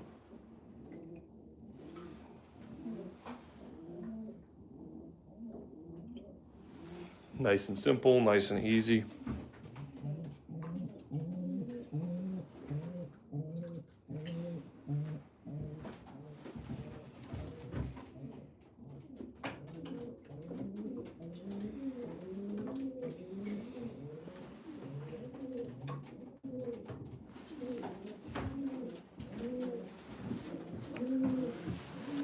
Top off the waters on the other side as well.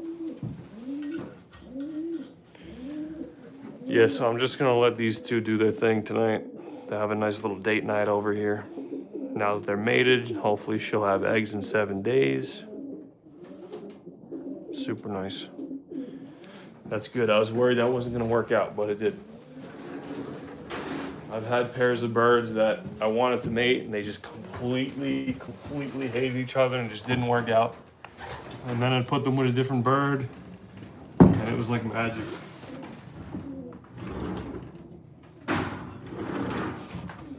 Actually, I had a pair of birds that, my pair of birds that's in this corner box up here, last year, this is their first season together last year. They're in love now, but this guy completely scalped this hen. She was bleeding like crazy. She basically had like a little mohawk on her head because he pecked her head so much. It was bad. I had to pull her out. I put some Vaseline on her. And then I said, you know what? Let me just see what happens. So I left her, and that's it. They just took a liking to each other finally, and now they're in love. So sometimes you just got to give them a little extra time, and it all works out.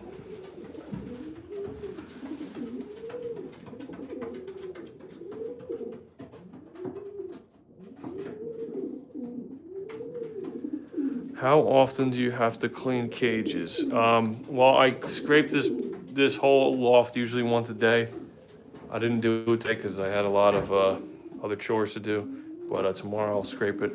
But these boxes, these can be cleaned out every day. I have to scrape these out tomorrow. But yeah, I usually try to stay on point cleaning every day because I like the birds to stay in top condition and super healthy, and I just really like a clean loft. I don't like coming in here and having, tons of droppings everywhere, and it's just a big mess to me. I like to keep it neat, organized, keep the birds healthy. Wow, look, they're even mating again.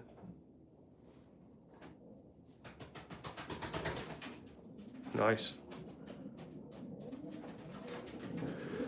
Your viewers should be more aware of the contributions homing pigeons made during the Second War. For starters, share Amy.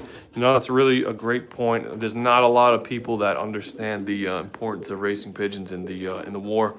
If it weren't for pigeons, we'd probably be speaking a different language. Well, I probably would be speaking a different language right now, for the people in America. But yeah, pigeons are a very big part of the war, and it's a shame that there's not a lot of people that know that. But this sport has become like a lost art in a sense. I talk about pigeons with people, and they're just like, "What? They're like, what are you talking about? You raise pigeons? You have pigeons?" And I'm like, "Yeah."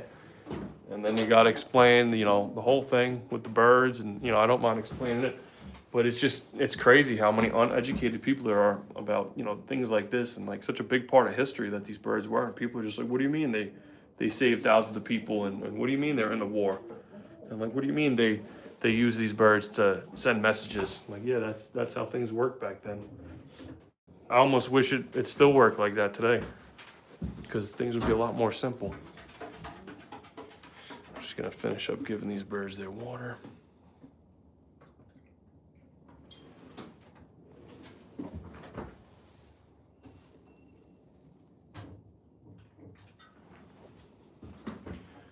Everybody's good over here. Well, now my next hope is that these two mate like those two did. Got to get her to spend a little more time with this guy.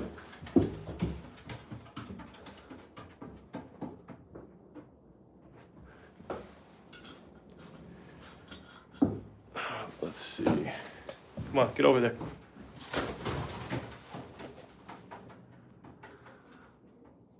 Do pigeons from the street ever try to join the loft?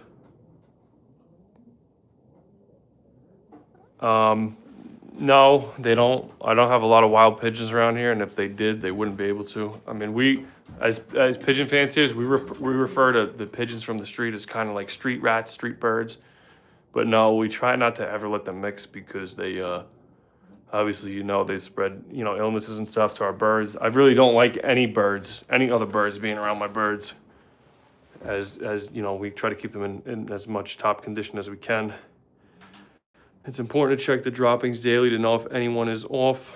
I rehab pigeons. People think I'm crazy, but they're such wonderful beings. Yeah, it's extremely important to check the droppings every day. That's one of my main things, is why I clean the loft every day, because I scrape the loft, and then tomorrow I can see how the droppings look that day, and vice versa. But yeah, that's the main thing. Like, a lot of people get grossed out when I mention the droppings, but the droppings are everything when it comes to the health of the birds.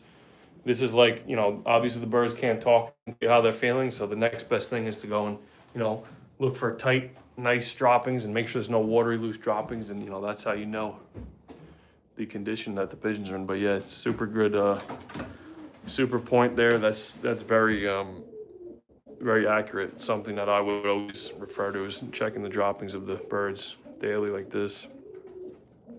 But for the people on the outside that don't understand the pigeon sport, that's just basically how we check up on the birds and make sure that they're in good health. Like I said, the birds can't talk. They're not going to tell you, "Oh, I don't feel good today. This is why." You just got to be able to read the birds and, take the signs that they're giving you.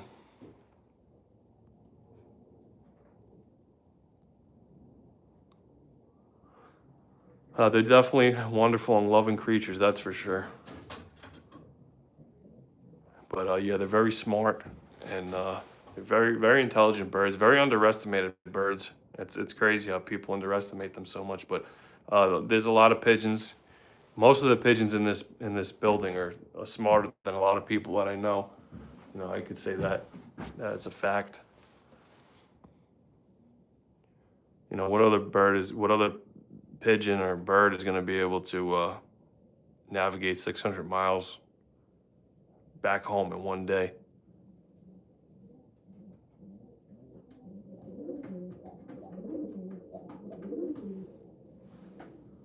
It's funny, this hen, I actually took her out with my birds to Pennsylvania. I took them 100 miles, and I hadn't trained the birds. And the team of birds, they just loft flew, and I hadn't trained them in 2 years. I took them out 100 miles and just let them go, and they all made it back on the same day. Pretty amazing for not being trained for 2 years and just letting them out to 100 miles from home. I think it was like 100, 150 miles from home, somewhere they've never been before, and they, come back.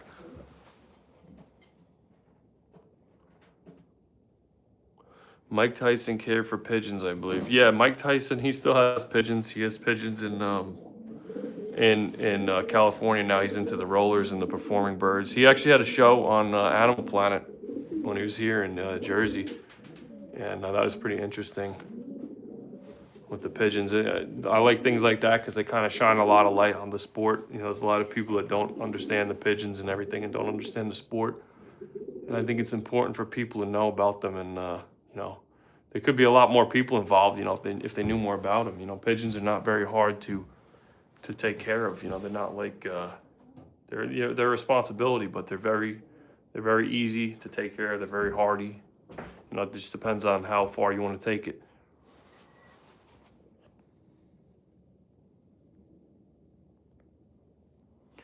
With bird hunting such a big thing in the U.S., which OLR would have the least amount of hunting pressure? That's a really good point, actually. There's not a lot of people considering that, and I hear it more and more that a lot of bird hunters are shooting people's birds. They're not. Some of them are not realizing that there are pigeons. I guess they think they're doves, but come on, most of those hunters, they got to really realize that when you see large groups of birds like that, especially, dove hunters, they should be able to recognize the difference between a pigeon and a dove. But as far as losses for that, I'd have to say Florida, because I don't really think there's many dove hunters on the race course of the Florida Pigeon Derby, like those birds going to Miami. But I know in other places there's a lot of dove hunters, and it's unfortunate that we have to worry about our birds. Not only do we have to worry about our birds getting eaten by hawks and birds of prey, but we have to worry about people actually shooting them. It's kind of unfortunate.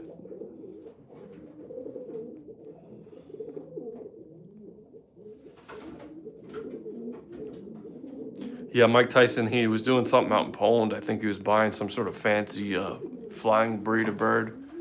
There's a few videos on that I happened to come across a few months ago.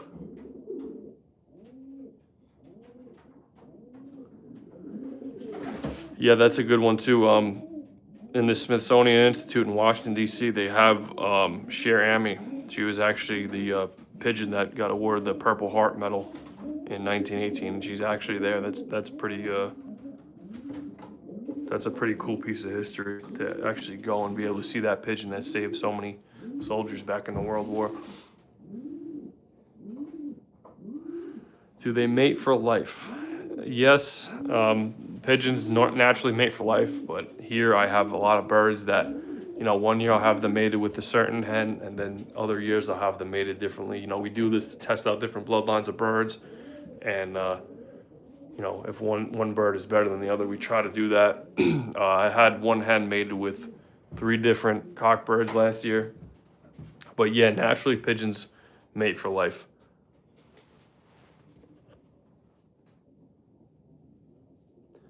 Where I live, they train the hawks to cull pigeons in the subways and the airport.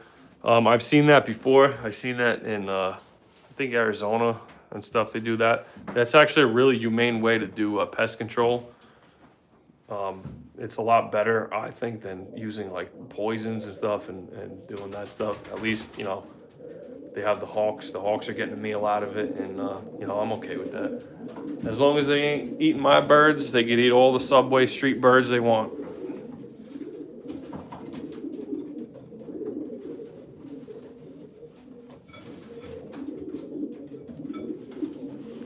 Well, these guys are getting excited over here. I guess I woke them up.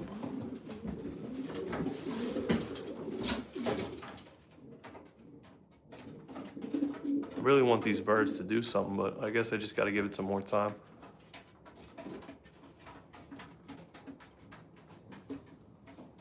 Funny story about this guy. He actually I put him in this loft a couple of months ago, maybe like a month ago, and I had the lights on one night. He's 16 years old, by the way, and I had this aviary open, and I guess he was either sitting here or he was sitting down on the wire for some reason. I keep the water drinkers outside, so I guess for some reason he jumped outside to get a drink or whatever. And I don't know what happened.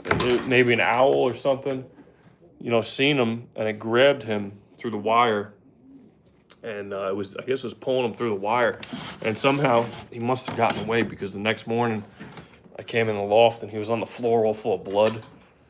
But his thigh, like his inner thigh, got all ripped apart, his wing and his head. So I think an owl somehow grabbed him, because usually the raccoons will do stuff like that too, but the raccoons usually have a way better success rate. Once they grab something, that's it. It's not getting away. That's why it leads me to believe an owl might have grabbed it. But yeah, he's good now. He's a trooper, this guy. 16 years old.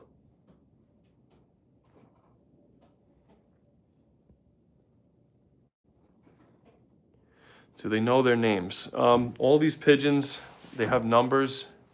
I don't really name pigeons, but no, I don't really, call them or anything. They just do their own thing. But yeah, they're not really, they don't get names. They just have band numbers.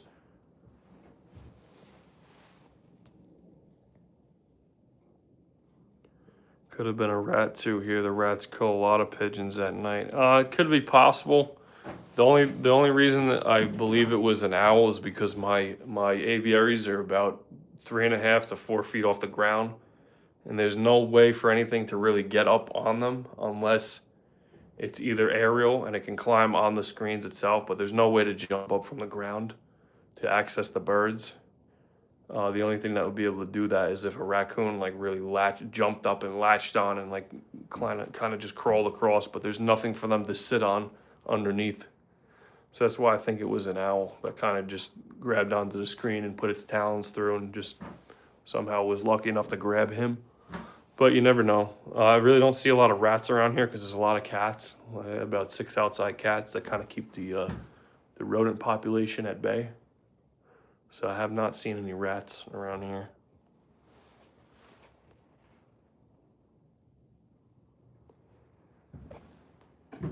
But that is a good sign. I'm very happy to see that these birds mated over here, so we'll be expecting some babies. Now I have like 3 more pairs that I have to hope the same for. I have a new pair over here. I haven't let these out yet, hoping that they get along.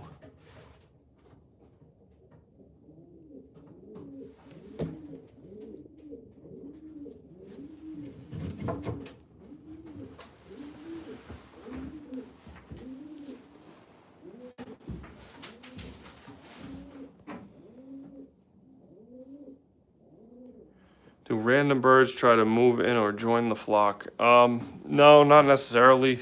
When I have the birds out loft flying, which are my other birds, every so often there might be a street pigeon, but very, very rarely. There's not a lot of street pigeons around here because we have a very large bird of prey population. But nah, they try to come in with the birds, but obviously when they come down, I just chase them out because I don't want any other foreign birds with my pigeons. That's an easy way for the birds to contract a sickness. So that's a big no.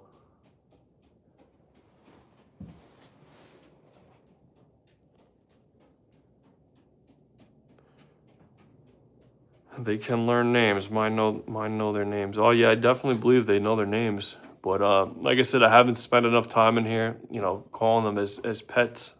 These pigeons particularly. I do have a bird in my other loft that's kind of like a pet to me. As soon as I go in there, he lands on my shoulder. He hangs out with me the whole time, and he just doesn't leave me alone. But some of them are, they're all different. Everybody behaves differently. Have you ever used tobacco stems during breeding season? Yes, right here. All the tobacco stems are right here on the floor. Just put them down yesterday. You can see there's some of them in the boxes already. Some of the birds started to bring them up to the boxes to build their nests. So yeah, we're going with the tobacco stems this season. It's been a little while since I used them. I used them maybe, I don't even know when the last time I used them. It's been a while. But I like the tobacco stems. I don't like the straw and I don't like the hay, because every time that I use straw, the birds get tons of lice, because the lice, I guess, lays eggs inside the straw. So that's a no-no for me. So the tobacco stems and the nest pads, that's all they got this season. And these boxes are going to be scraped every single day, so there's not going to be any buildup of droppings. But yeah, tobacco stems and nest pads, and we're going to call it a day with that. It should be sufficient enough for them. Are they always this quiet? It seems like it's that time of night where they're all just starting to roost and hang out. But if I open up one of these boxes, I'll give you a look. If I open up one of these boxes and get another pair of birds out here, they'll probably start going crazy again. Let's see what happens.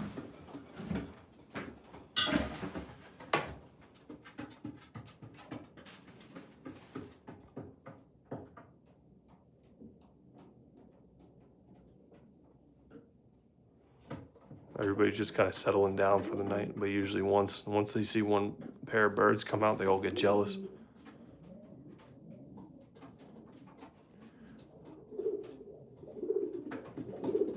There you go. It's like a chain reaction.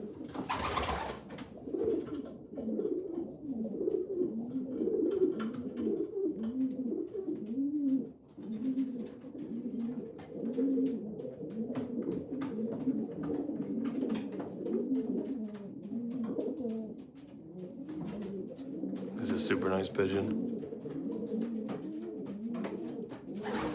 Bought this guy's a young bird last year. He turned out really nice.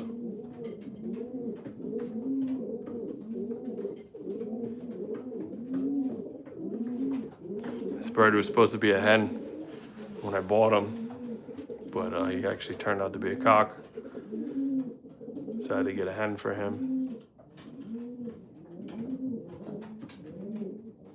Really nice pigeon.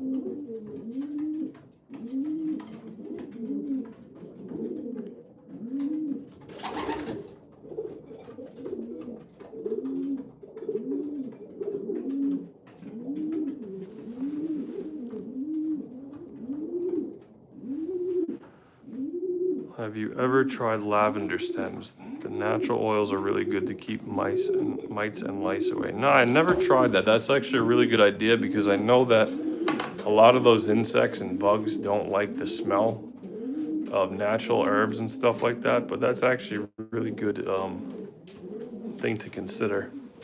I get the tobacco stems because they're pretty easily available at the local pigeon feed supply. But yeah, that's definitely something to consider.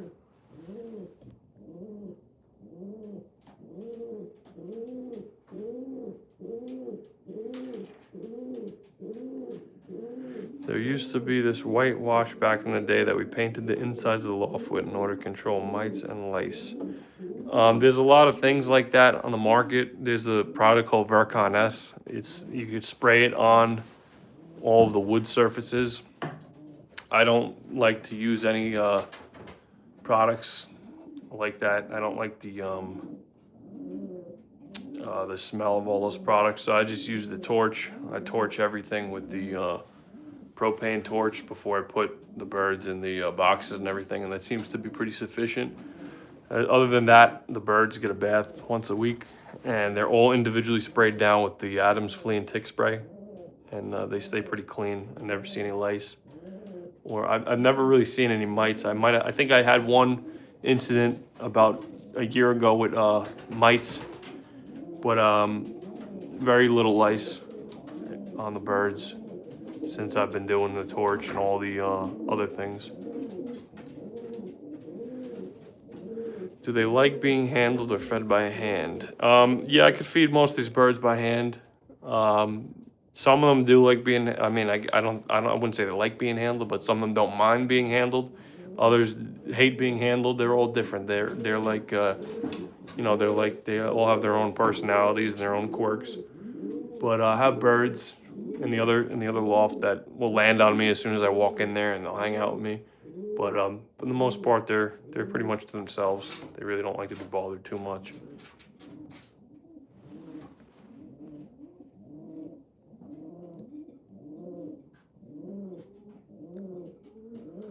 Yeah, my buddy actually grows lavender in his garden, and I think he grows lavender and he grows um, rosemary as well. So lavender and rosemary. But I would like to grow stuff around the loft, but I have a lot of deer, and the deer just seem to destroy everything. So maybe one day I can have some kind of garden, grow some kind of things like that that'll benefit the birds.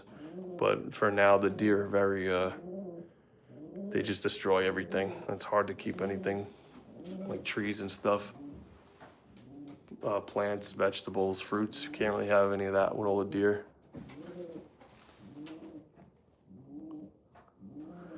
How did you get started?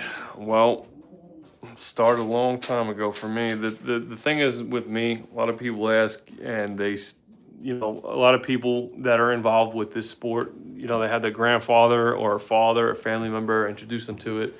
Pretty much everyone I know in the sport, like, oh, my grandfather had pigeons, that's how I got involved. For me, no one in my family has ever had anything to do with pigeons or birds. I really took a liking to the birds when I was younger. I had, a neighbor that fed the wild birds, and there was a lot of street pigeons in the area, and I just took a liking to them because they're so unique. Like I said earlier, there's so many different colors of pigeons. They're all different variations. Regular birds are just one color, but you got red checks, you got blue bars, you got all different colored pigeons. So I took a liking to them. A few years later, I was 10 years old. I was introduced to a neighbor of mine down the road that had pigeons, and he raced them, and he got me involved in the racing pigeons. And ever since there, that's where it all came from. I just always liked the birds, and once I found out about racing pigeons, I was interested in getting into it.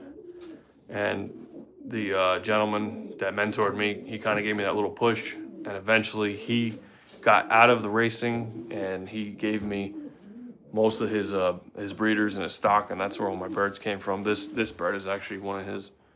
That's one of his birds, but yeah, that's how I got started, and I took a break from it for a long time. I stopped racing for a while due to work and school at the time. It was just a lot. But I never got rid of the birds. I always had the birds. They were just, I just kept them. I just didn't do anything with them. Then a few years later, I realized that I needed to start doing something with the birds again. And so I started up this YouTube channel, started documenting the pigeons, started, breeding them and flying them for fun. And now starting to get involved with the one-loft races and meeting new people, and just that's it. So that's where I'm at right now with the birds.